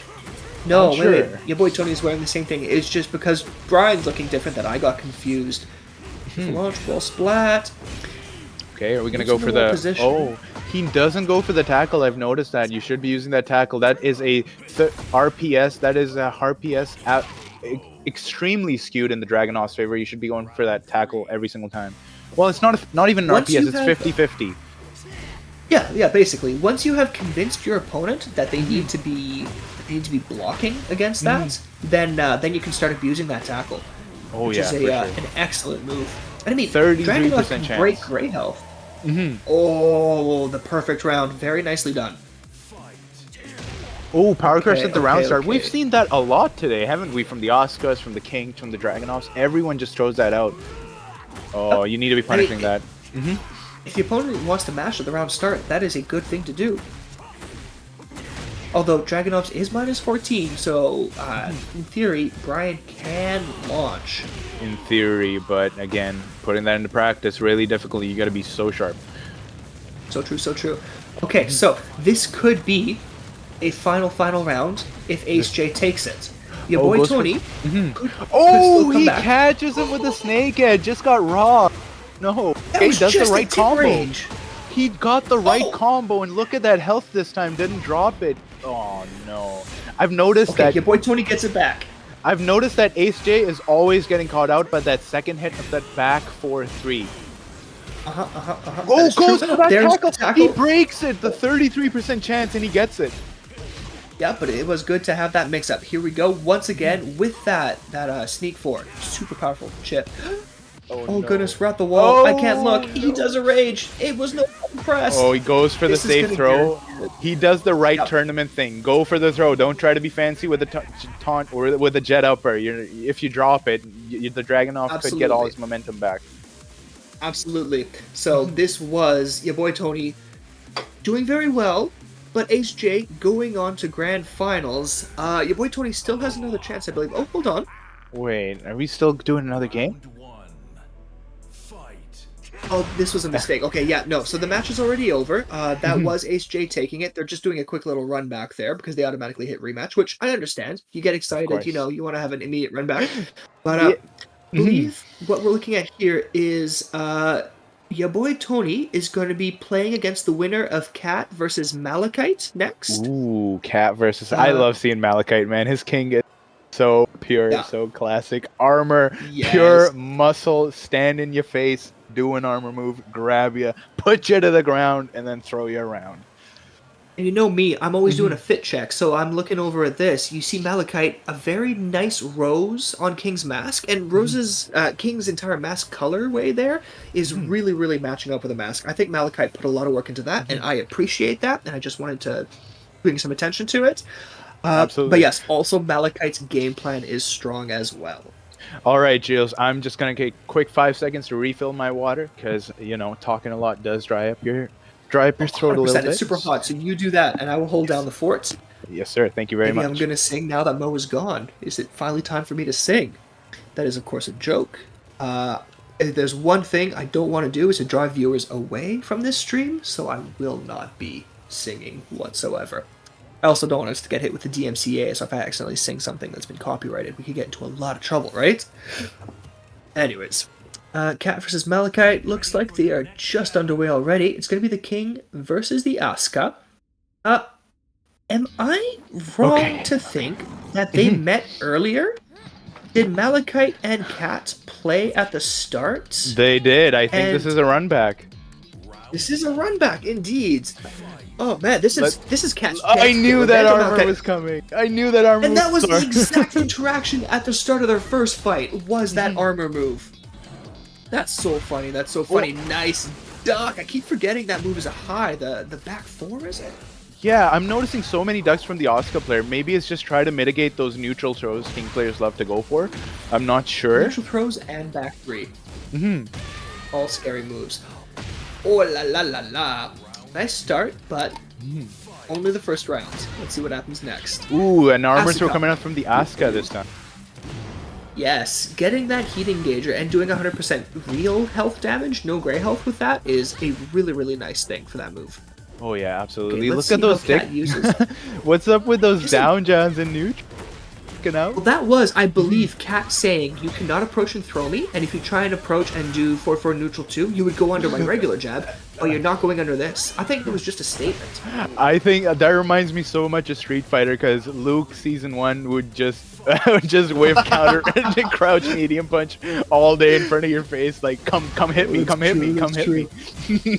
You know what it reminds me of is Virtua Fighter, because back in Virtua Fighter 5, their Ultimate Showdown, I took Go to a ridiculously high rank just by doing 2P. I would just do dick jab, and then as soon as I got a hit, I would do my mix-up, like forward elbow or forward kick or whatever, and then counter hit into his guaranteed throws. It was, that's why I call Virtua Fighter the 2P, the dick jab game. Oh, closes it out with the RKO. He's getting hit by so many RKOs, man. Remember, that's untechable. You have to duck there. You have to take the You have to 50-50. duck it. Because the Running King Onslaught, which I love that they named it that, so it's legitimately an RKO. But They that named move, it yes. that? Oh my Yeah. god, that's so It's literally cool. the Running King. That's so cool. I didn't know that. They have a lot of fun, especially with King. There it is again. Oh, Okay. the we're not equal health. RKO. Watch out, watch out. He gets hit I again. want to say RKO out of nowhere, but I think that's like the fourth RKO in a row Malachite did, so it's really the Oh, RKO man. out of somewhere. The homage to Randy Orton. Gotta love it. The good old wrestling days. Absolutely. Tekken loves to do homage to professional wrestlers. You had was it Goldberg? Yeah, Marduk had a lot of references to Goldberg. Nice sidestep heating there. Ooh. Yeah, My I favorite wish. Goldberg reference was the jackhammer that Marduk would do. I really hope they bring back some more homages to real fighters that have existed throughout the years, and bring That would some be more great. of those crazy folks putting their health on the line in the rings. Nicely done, Cat. Very nice round there, completely in control. Let's see how they start this next round. Oh, a throw! I was gonna say I expected a power crush, and I think Malachite expected the same thing. Oh, So he goes started for a with the throw again. He is just not beats up having the it power today. crush. He's just not These having it players- anymore. Oh, they're learning from each other. They're starting to see, and look at that, the duck to beat out the throw. Like they're seeing what each other's doing and actually adapting. Oh, the king RKO just again. walks up, does a power crush, and he knows the Asuka's power crush is faster, so his power crush usually ends up beating it. Goes into the RKO right afterwards. Right. Oh, there it is. That time the power crush, no throw, so it went through. Goes for a chain throw. Let's see if he knows the That was commands. the Or sidestep chain throw. That yeah, was nuts because that was what automatically happens when you get a throw on the opponent's left side, and look at that damage. oh, That's the not burning bad. knuckle! Did you see that? That setup, Muscle Buster into Burning Knuckle is so real, and then free throw because Cat wasn't parry. Oh no! Wait, I'm just losing my words at that. That was an incredible interaction. RKO again. What? Oh no! Oh no! The Like, loop. it's all over. The loop. Cat Oh, finally ducks it, but it's too late. It's too late. That last one, the only time Malachite did not do RKO was on the move that killed. I Oh, swear, well man. played, both players. But that was just a King game. That was King No. doing what King wants to do. I swear, man. Oh, This your boy King has a glowing mystical orb in front of him. He's just waving his hands, trying to see what the Oscar player is thinking, and he knows he's gonna yeah. go. He's not gonna duck for 3 times, and then he immediately goes for the mid as soon as he ducks. Yep. That was very well played. But you have to appreciate how Cat was adapting. Cat, I really especially liked in those last couple rounds. Malachite did a throw to start out one of the rounds, right? Because that Yeah. throw figured if Cat does a power crush, this throw is going to beat it. But Cat didn't do a power crush that time, so the throw was broken. Nothing happened. Immediately the next round, Cat is thinking. Cat's going, okay. Malachite threw last time. They're not going to throw again because they're going to see it didn't work, and so I'm going to power crush for free this time, and it worked. You can see those little things. You can see where the players are actually watching. I think it's really impressive that players can. It kind of shows that just how small the difference can be between starting out in the game and being at a higher level. It can just be a matter of knowing a couple of character specific situations, optimizing your damage, because the ability to watch the game and adjust, it's already there for a lot of players. Oh yeah. Now I call that what he was doing there the mix up where you're oftentimes would be playing and you'd be like, I'm gonna do it again, man. I'm gonna do it again. I'm gonna do it again. And then you do it again, and I'm like, why did I not duck or why did I not block? Whatever. Yeah, let's say maybe if you're playing against a Steve and the Steve does their little duck side step into the mid high, and then they go into Lionheart and then they do that into a duck side step into a mid high into a duck side step into a mid high, and you're like, why didn't I ever duck? And then you're looking at the screen, and that Steve is being handed first prize pot for the tournament, and you're like, what was I doing? Not that I'm quoting anything specific here. Not that I'm just I don't know saying. what you're talking about, man. I'm just an honest Steve player. These Just an honest accusations, Steve player. these I'm not accusations accusing anyone. What are you telling them hurt yourself? I me don't know. deeply. I feel attacked. I feel personally attacked by these I comments. am not a crook. If you wish to not get canceled on Twitter, I would caution you to not say any more, my guy. Hey, I did. I look. There was no slander. It was just a hypothetical. I speak in hypotheticals. It's how I do. I've been slandered. I'm sorry. I'll see you in court. Your boy Tony versus Malachite. I can't wait. King Dragonov. I mean, it's always an interesting matchup when you see two grapplers. And I know. People are gonna hear me and be like, Dragonov a grappler, really? And I'm going, oh yes. Dragonov has the full slate of throws, and when Dragonov's got heat, he has the tackle. So I look at Dragonov as a grappler. But in Tekken, grapplers are totally different. Oh yeah, You're gonna not see just that. things Even the like- ballerina twirls from the 4-4-2 cancel. Those throws Right, are right, you're untackable absolutely in right. heat. Yeah. You're absolutely right. So Dragonov actually has some very, very real mix-ups, making him into a dangerous character to play against when you're blocking, just like fighting against King. Oh yeah. Now, dude. one thing I wanted to mention, you were bringing up earlier, Mo, that you wanted to see more references to real fighters in these games. I Yes, agree. I do. What I want to see more than that is a new guest character. I want to see Segata Sanshiro, guest character Tekken 8, please, Season 2. Who is that, my guy? That I'm gonna is tell the you name after this fight. I'm gonna tell you all about Segata Sanshiro. There is some lore there. You're gonna love it. But right now, I just have to focus on this fight because right away, Oh, your the boy Tony sneak. started out. Wait. Yes, sneak 4. Blocks the rage art, takes it over. I mean, it was incredible. That first move your boy Tony did was 2-1 into sneak for sneak 4. Like, your boy Tony's going right away. There it is again. Right into sneak. Unfortunately, against a power crush, what you want to do is cancel sneak by sidestepping. Yes, no, which not you do even by that. pressing up. Not even that. If he didn't commit to the sneak, or he would have ducked that power crush, and he would have gotten a launcher on the king. That's true. That's true. You don't always have to go into sneak after 2-1. You can just use it, and then if the power crush is like that, the back 3, you can just duck and launch. Oh, he is just abusing that forward 3 1+4 string that you love so much. Yes. This is, I mean, it's a heat engager. It's 14 frames, which is super good for punishing different things. And it's mid. Okay, last hit situation.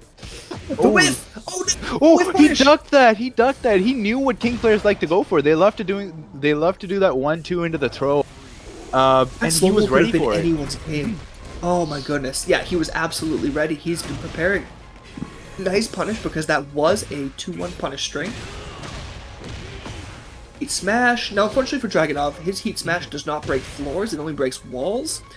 Actually, this is a very dangerous situation to be in against King, because King has so many floor breaks. One thing that I just saw the Dragunov do is right in his face, just went up, did a running 2, which is a tactic that is great to do with Dragunov. That move is just so strong.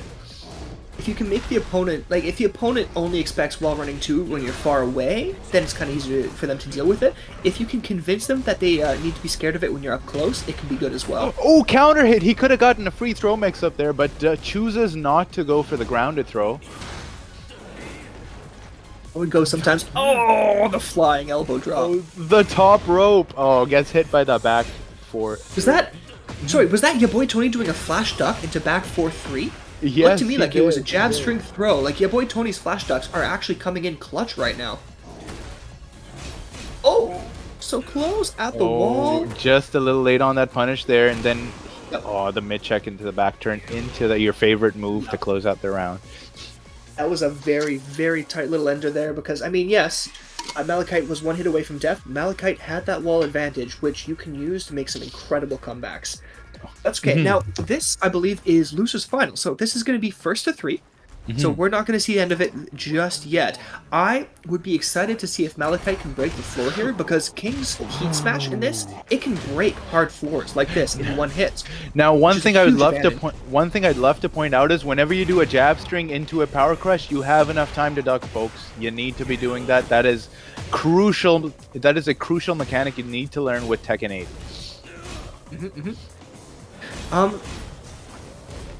Mo, remind me, we didn't see... We've only seen 1 game between these two so far, correct? Yes. Oh, okay, the perfect. alley kick mix-up. Alley kick mix-up. Oh, no. Yeah, I love that. Shout out did to you Antonio see that? He called out... I'm sorry, that was too hype. He called out the duck. He just went for the crouch throw. Oh, my I agree. Dang. Those crouch throws, unbreakable against crouchers. Just did it again. Off the top rope. This king is here to wrestle. Yes, he is. I think that crouch throw was a reaction to the fact that your boy Tony has been flash ducking really, really well. So just trying to scare your boy Tony into not ducking anymore. But I don't think it's going to work. I think your boy Tony still knows that once in a while, you need to duck. It was just like the fattest call-out I've ever seen in my life. Okay, what do we got next? We're back up to the wall. Forward 3-1+2. Just fishing with your favorite move right there, but... The king does not bite. He waits it out and then goes into down forward 4. Down forward 1-2, I think. Yeah. That's the slide counter hits. That slide is such a deathly way to approach for Dragunov. Counter hits, big damage. And hit on the hatchet kick too is super good. He's gonna break the armbar. Oh, he knows. He's been studying up. He didn't get the armbar reversal though, which Dragunov can do if he presses. Oh, we're gonna see the tackle coming in. Yes, tackle! There we go. Close it out. 33% chance does not win the lottery. That's right. That's a 33% chance to escape. Dragunov has a 67% chance to win that interaction. Oh, small drop on the combo, but that's how it goes sometimes. Big hit! You launch into the wall. Oh, it doesn't get a wall combo though.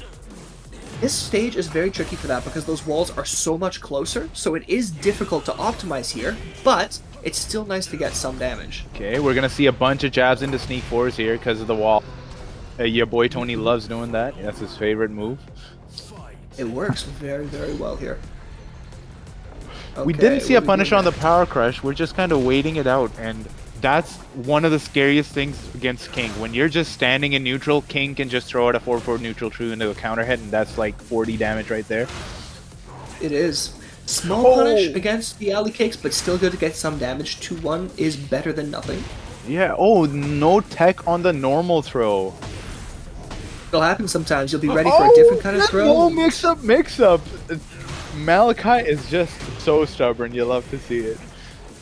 Or Oh, shit. Throw! That's just like the RKO. You can't break it. You have to duck it. So your boy Tony is just going to see. I got those as well. Oh, Oh, he breaks it this time. 33% chance, but then gets clipped by the launcher. The spring kick got launch punished. Yeah, it did. Oh, you love to I'm see way it. too These hyped. players they're evolving, man. They're evolving. Yeah. You love to see We're players. seeing it right before our eyes. Your boy Tony, right there. What was amazing too is that the launcher your boy Tony used was Sneak 2. It takes, Yeah. it's like, I don't know, like 18, 20 frames to come out because you have to do Sneak first. So the fact that your boy Tony was able to hit that against a spring kick means that the spring kick whiffed. You can't So do that against a spring specific. kick on block. Oh, Which yeah. means that your boy Tony could see ahead of time the whiff was coming. It's That so was so good. specific. It was so specific, yeah. And I think it hits grounded, right? Does it hit grounded? Oh, does it? I can't remember that one. I believe it might because it reaches so far. It's been a long time since I've checked because what I usually use to hit grounded opponents with Dragonov is Sneak 4. Sneak 4. Because Yeah, that why one would is you big. ever do that move that if they get up they can punish when you have Sneak could 4 ask for where anything more? even if they get up you're +7 and yeah, you're just back into the Dragonov situation. I remember in Tekken 7 though that used to be the grounded option Dragonov would use instead of Stomp sometimes to catch side Right, rolls. okay. I remember using Sneak 1+2, the shoulder, against some people when they were getting up against the wall, but it's unsafe. It's very unsafe, but I remember that being pretty good. Okay, let's see the match we got coming up next. I didn't read the name, so let's see. Oh, no, this is still it, because this is Losers Finals. Oh, so yeah. it's first to 3.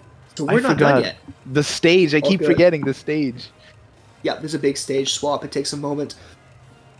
Who do you think benefits more from the walls, and King or Dragonov?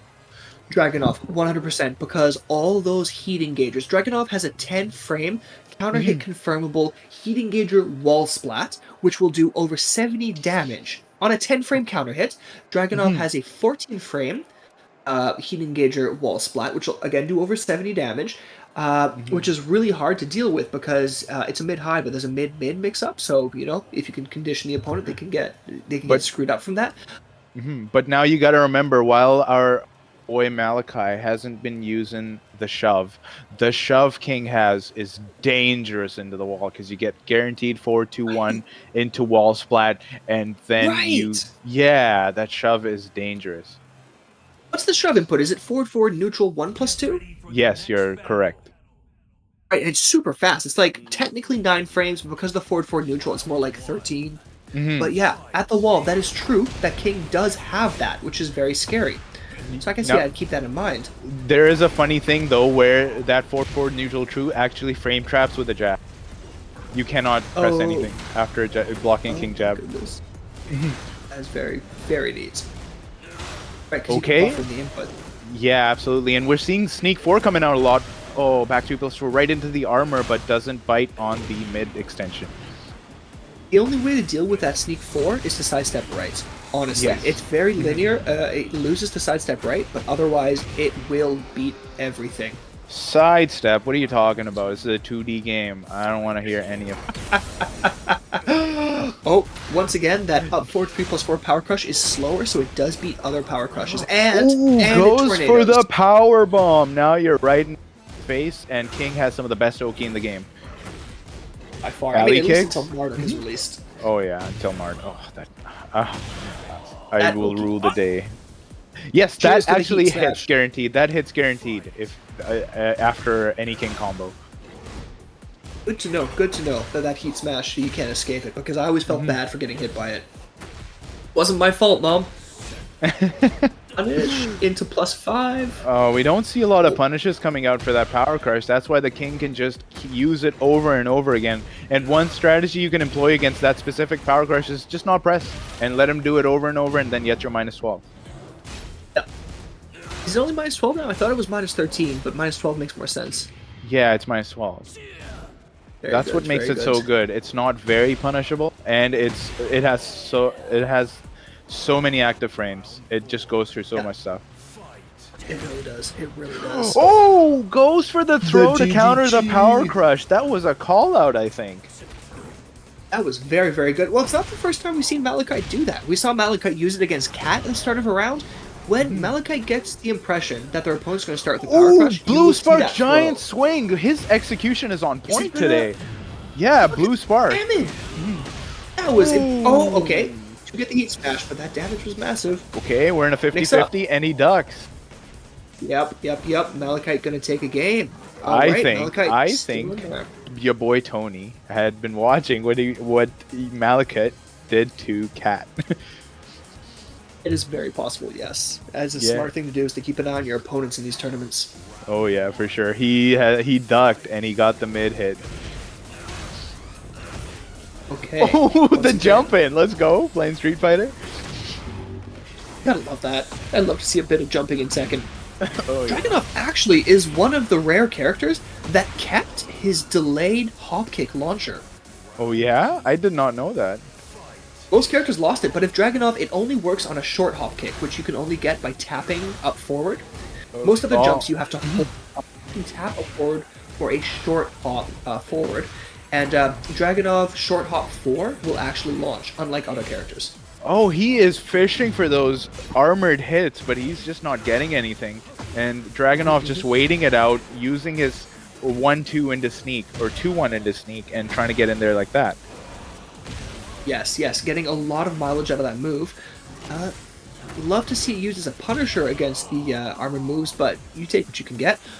Very nice use. Single hit alley kick into the mid, wall splat, finishes the round. Oh, the side Malachite. throw! Oh my goodness, we're gonna see a there it chain is. throw. This is gonna hurt. You need to hold one here, unless this king knows all his extensions, in which case, pray to whatever god you need to pray to get out of it. That king knew all his extensions. Look at that. No break. Now, Sneak we know the forward. round's not over, but it always hurts the mental so much to eat a whole chain throw like that. Oh yeah, and I've noticed your boy Tony is not going into his crouching mix-ups after the opponent blocks sneak forward. That is 100% true. Your boy Tony's kind of leaving on the table. The only time we've seen your boy Tony do a crouch mix-up is at the wall one. Very nice, very nice. Gets hit That's by the guaranteed. crouch throw. That's guaranteed, and that's plus. Oh, again. And it's Ouch. again. Twice in a row. Again. The crouch mix-up your boy Tony did Off was the while top standing 2 rope. at the wall. While standing through at the Overtime? wall. Nope. Nope, doesn't bite. The plus frames. So That what was just a- happened there? Malachite did it a third time, but your boy Tony blocked it, and Malachite tried the crouch throw anyways and got punished for it. That was such a good showing by the king, though. It almost looked scary. Your boy Tony there. Yes. Oh, Okay, gets the guaranteed alley kick. Ooh, Gets the catches guaranteed him mix-up. ducking with a big hit off the top rope. He's gonna fling into him with the forward roll. That's plus on block. Now we get the normal throw. Doesn't tech it. we're gonna finish. Is that 2-2? I think they're at That's- 2-2 now. They're gonna have to swap maps again. That's 2-2. These boys are Okay. putting up a tough fight for each other. We're gonna They follow are. game. Okay, I've Bo, no- if you can vant for me for just 1 second, I gotta go grab some water myself. Sure thing, no problem Be at right all, back. Jules. Alright, looks like we're going to be moving into a different match. What I've seen a lot in this match were adjustments from the Dragunov to not press as much because the king was looking for a lot of these armor engagers in neutral. He kept throwing them out. The Dragunov was just going in there with his fast 2-1 into sneak force. Let's see if we see any more adjustments starting out right now. Ooh, catch the sidestep. It's like he's trying to catch the sidestep. I haven't seen a lot of sidesteps coming out from the king, and he gets the armor, doesn't get the RKO though. Ooh, you really need to be punishing those, and he is. He's getting the low extension. That damage is starting to add up. Doesn't tech the Shining Wizard.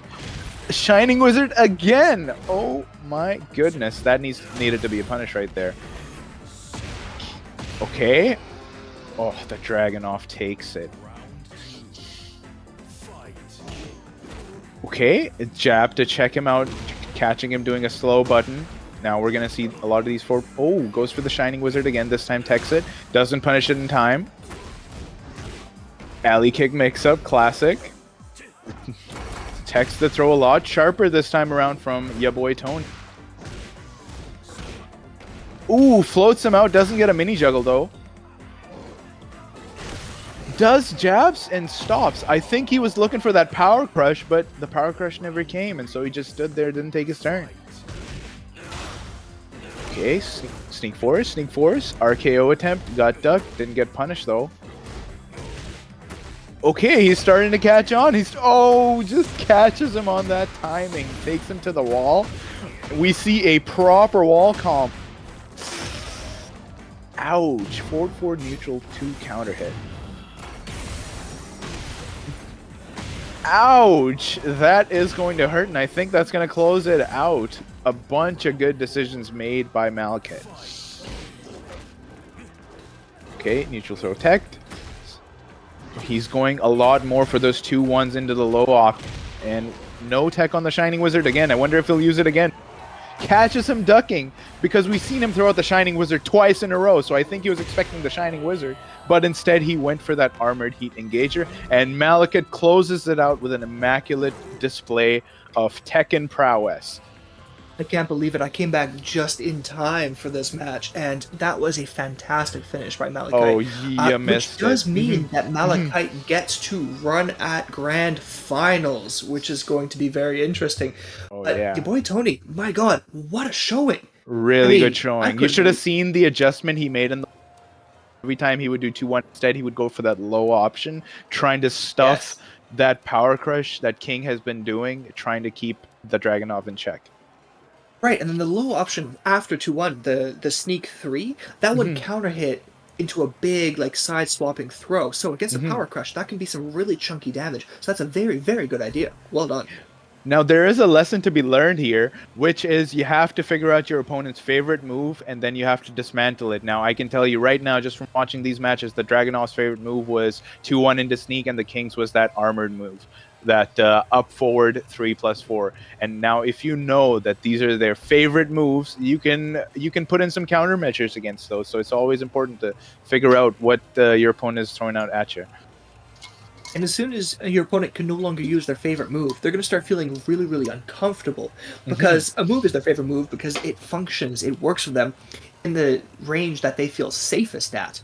So if they can no longer effectively play at that range, they're going to start falling apart. You're going to be too close or too far from them, and they're not going to be super sure about what to do. So, yeah, dismantle their favorite move, and you can make their life a bit of a nightmare. But this time, my boy, Ace J versus Malekith. Let's see what these two... Malachi. That's the one. All right, so starting out strong.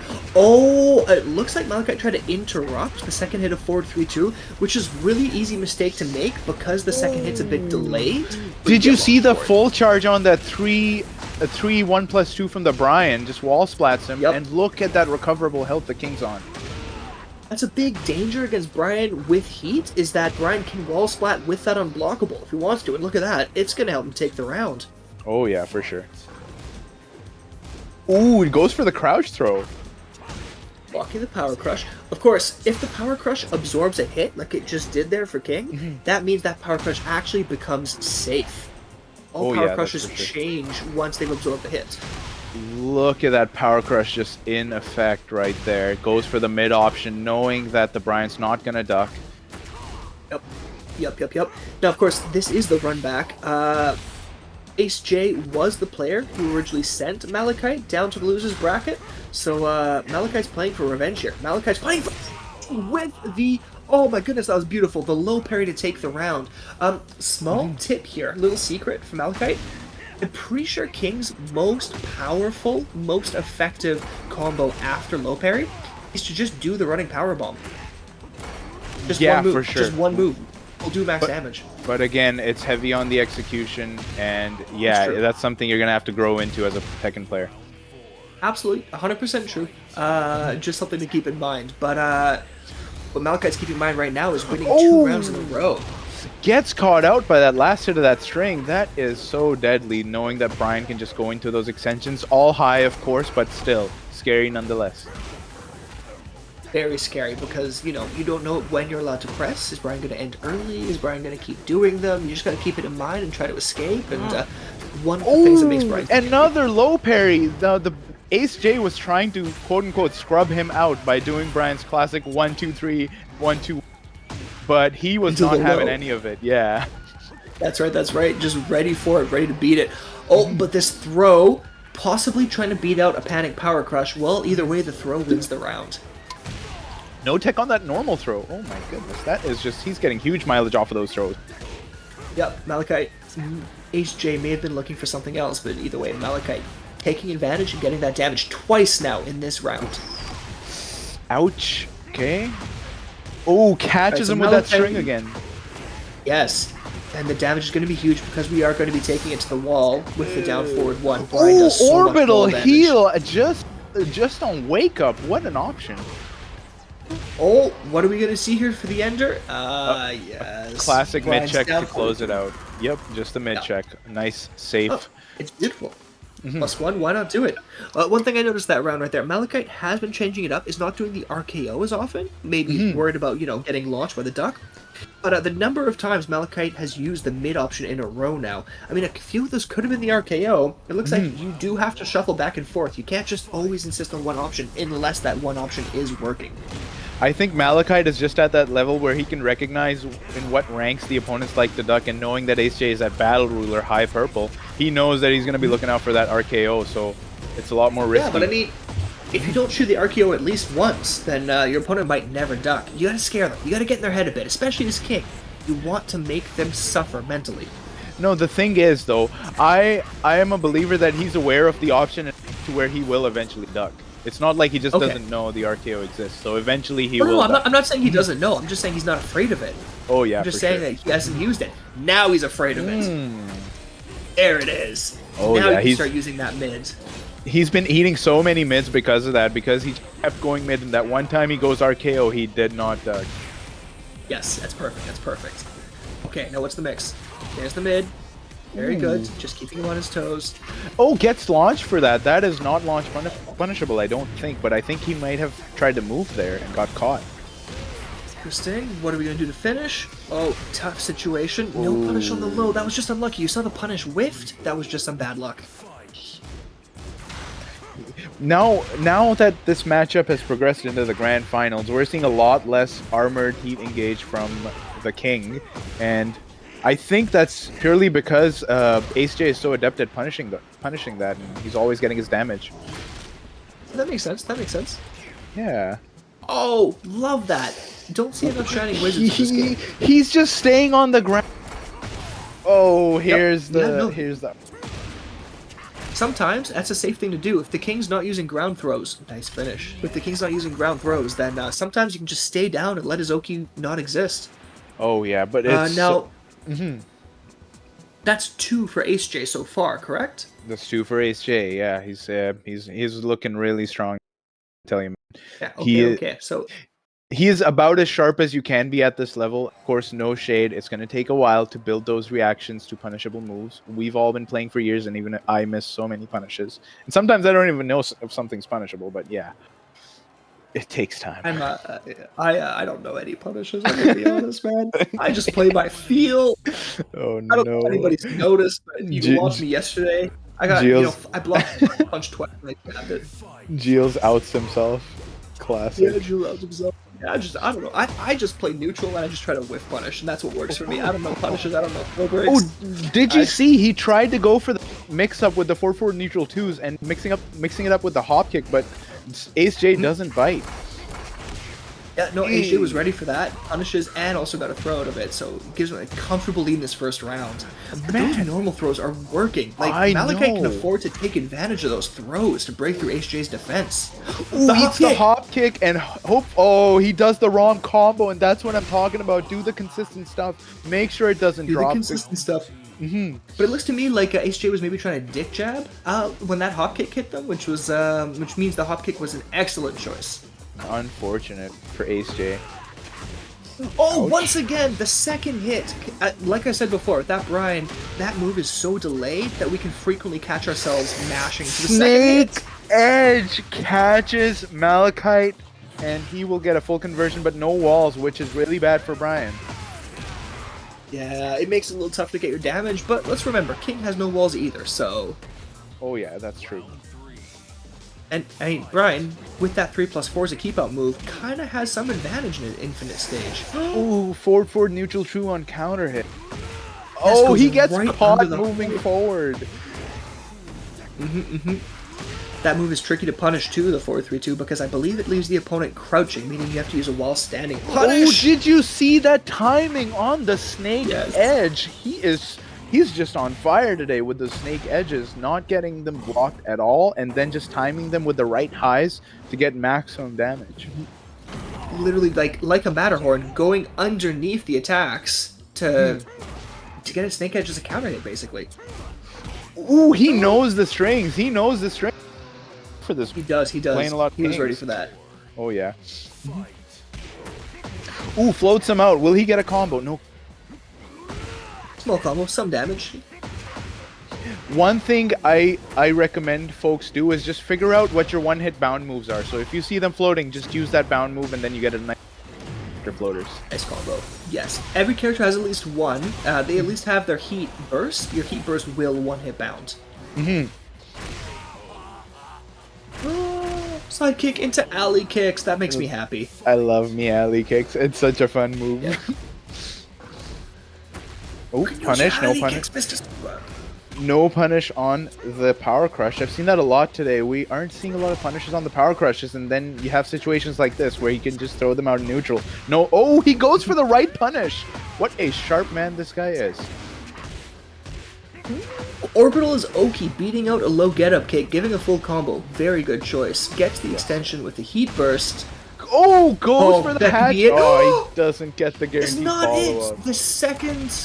Oh, he second basically hatch does. kick in a row He is- did something negative and immediately rage-arted. What a smart cookie this Okay, fellow what a is. gamer. What a gamer. So what's the damage on this? The damage is massive. This is it. Malachite could still bring this back. Oh, Yes! the heat. Malachite, run up beat smash! That hurt me personally. It makes my heart swell with joy. I know. Oh, we haven't seen enough of that. I got a bald patch. Let me tell you, watching just that. Yeah, the stress is real. I know. His This is, heat smash is so good. King's heat smash is one of the best. You have to be using that. You have to take the 50-50 afterward too, because you're just so plus. Oh, he's just Yes, standing he with is his back completely- against him. What is this strat right here? Brian was taunting right back. Ace J was having none of it. No, sir. Malachite was Look- basically saying, you have to approach me. I have the health lead. And Ace J was like, nah, no, I don't. Goes immediately. I think he was ducking to dodge the throw, but he gets hit Yep. with the hop kick instead. You see, it Yes. guaranteed hits, but then you don't get the full effect of that heat smash. So that's the thing you're If giving they're up. fully whenever you grounded, use it. right. Yes. If they get up into it, you get the full effect, but if they stay grounded, you just get the guaranteed hit. But still, it's enough to give you a lead and take the round like that. Especially at the end of rounds when you just need that one hit and you get that combo, you put him on the ground, just do that, and you close it out. 100%. 100%. Now, see, I Hatchet really kick like that. this because Brian gets that wall, that spike after the ender of his combo. He should absolutely hatchet kicks because you can't really do anything about those. That's right, that's right. You get some nice guaranteed damage, or at least guaranteed. It's just very, very good Oki. Hatchet kick is just a great move to use in general. Okay, no launch on that follow up for the alley kicks. The mid finally landing out of Jaguar Sprint. Very well done, but now 2 rounds in a row, you see Malachite getting thrown out of their Power Crush. I wonder if that's going to make them change their mind about it. Maybe not. Probably not. I really need to see some more throws coming out of Ace J because Malachite is just having a field day with those power crushes in neutral. Well, what we just saw there with the 3+4 counter hitting, that was some classic Brian stuff. Very strong. Very good showing this round. You said it, brother. Alright. So, Ace J, I believe, is on tournament point right now. Is that right? Yes, I think so. Okay, so this is tight, but Malachite, I mean, has been showing really good stuff so far, and so has Chance! Look Just at like that Ace J today. trying to scrub out the king, because you know how Brian's down forward 2-1 goes into back sway, and then he can do an electric, which is +5 on block. He's just doing that over and over again. I love to see it. Oh, launch that. Oh, he doesn't break. Well, that's a good option too. He doesn't break. He doesn't Yeah, protect yeah, it. it was solid. I mean, Ooh, The Hatchet hatchet kick. closes it out. And I think That's how you finish it. Look at that. There was a whiff on the heat burst. The hatchet closes right in and kicks their shins. That was picture perfect. I really got to give it to Ace J there. That was yeah, beautiful. Ace J had been looking strong since the first match I saw him play. His adjustments are crazy. His mindset his ability to scrub out opponents is immaculate. I've seen him just like figure out something that the other person doesn't know and just use it over and over and over again, which is what you should be doing in a game like this. And have to specify, everybody, when Mo is saying that you're scrubbing someone out, that's a compliment. That means that you have noticed something that works and you are not letting them hear the end of it. They're Oh just going to yeah. get away with it until you win. Like I said, this is a game of Wow. thievery. You have to be raw people, folks. Get your gun out, tell them to put their hands up, steal that round. The desperado that you were meant to be. Congratulations, Ace J. Absolutely beautiful finish. We are just waiting to hear from Ace J. They might want to come up for an interview. Let's wait to hear back from them. In the meantime, though, I want to give a big round of applause to everyone who participated. Malachite, that ending right there, made for an amazing fight. Really thankful it was you in that grand finals and that loser finals with Falzobear as well. Those were such intense matches. Your ability to bring it back in that losers finals when I believe you were down 2 games, just beautiful. Oh yeah, Congratulations. and we would love to see you come back. I really want to see some progress, some growth. As always, it's I can't wait to see everybody. you come back. Everybody loves a good underdog story. That's just the reality of it, right? And we saw you lose today, but we'd love to see you get banned the next time around. Get bad. Yes. Yes, yes, yes. Okay. Tech is just doing the move, so as soon as we hear SJ's voice, we're going to be saying hi.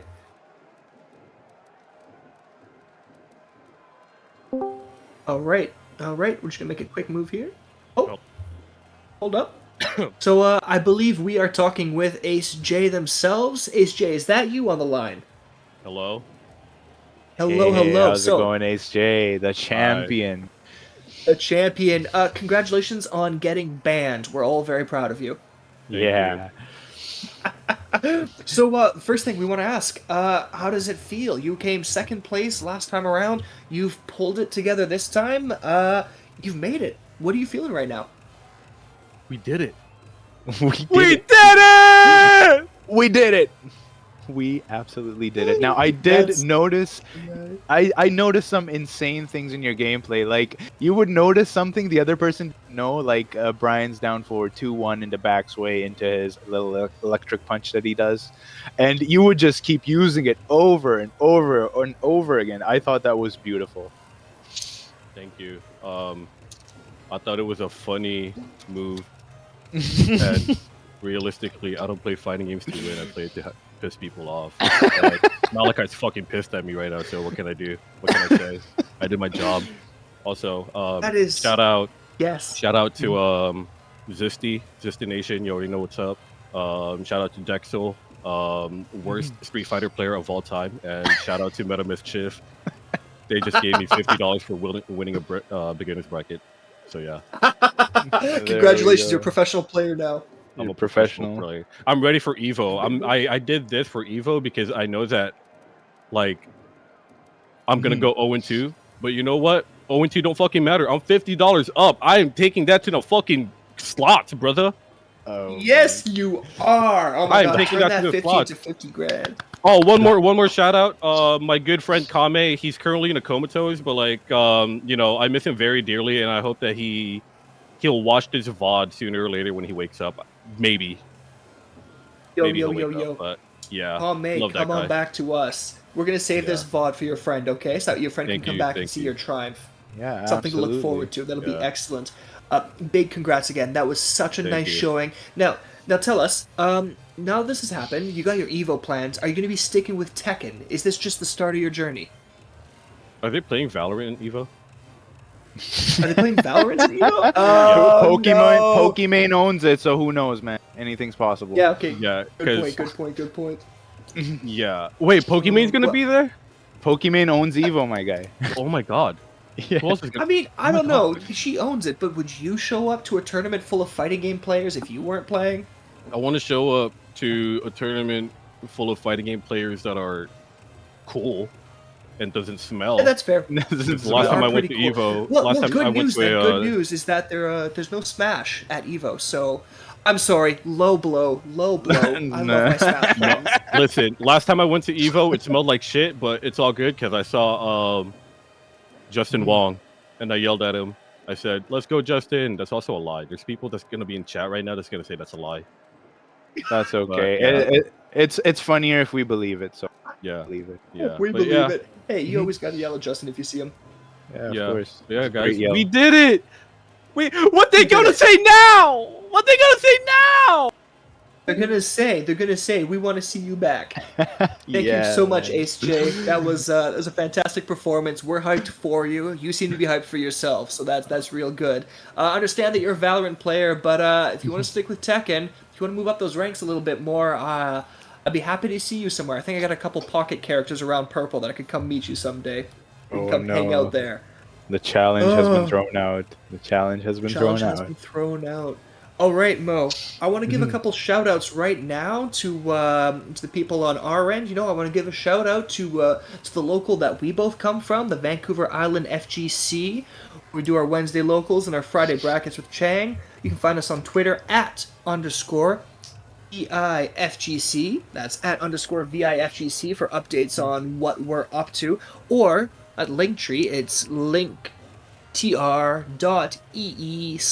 tr.ee/VFGC, where you can find connections to everything we do, our Discord, our tournaments, our all kinds of stuff. It's actually actually find Squid hanging out there sometimes too, which is pretty cool. Sometimes. And Mo, is there Yes. anywhere people can find you?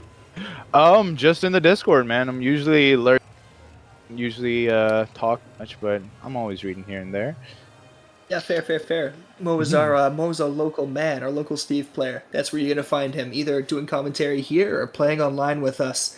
All right, checking with Tech. Is there any upcoming BAN tournaments that we need to remind people of?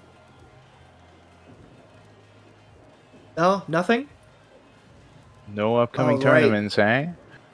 Just going to be the regular. So we'll be doing this again a month from now. Oh, hold on. No, we do have Ban Blue tomorrow. Is it Ban Blue or is it Uni? Let's double check this. It looks like tomorrow is Uni. We have a Uni open bracket from BAN. Not Ban Blue. Sorry, everybody. Not Ban Blue. And then we have Guilty Gear Strive, the classic bracket, happening Tuesday this week. Of course, Evo is next weekend, so nothing going on during that weekend because, well, oh no, I'm lying. There is something going on the next Evo Sunday where there is a Kusoge bracket for Cyberbots. Mo, have you ever played Cyberbots before? Never. What's that game about? Oh, it's fantastic. You pick a robot, you pick one of the 3 modes on the robot, and it's a fighting game. Robots have it's a Capcom fighting game. It's The Capcom, robots of have course. crazy movement options, like some of them hover, some of them are like super jumps and stuff, maybe some air dashes, and just all kinds of fantastic moves. It's a beautiful game. It is a little bit Kusoge because some of the characters are absolutely ridiculous, but you know, You had me it's, at robots, so you had me at it's robots. so good.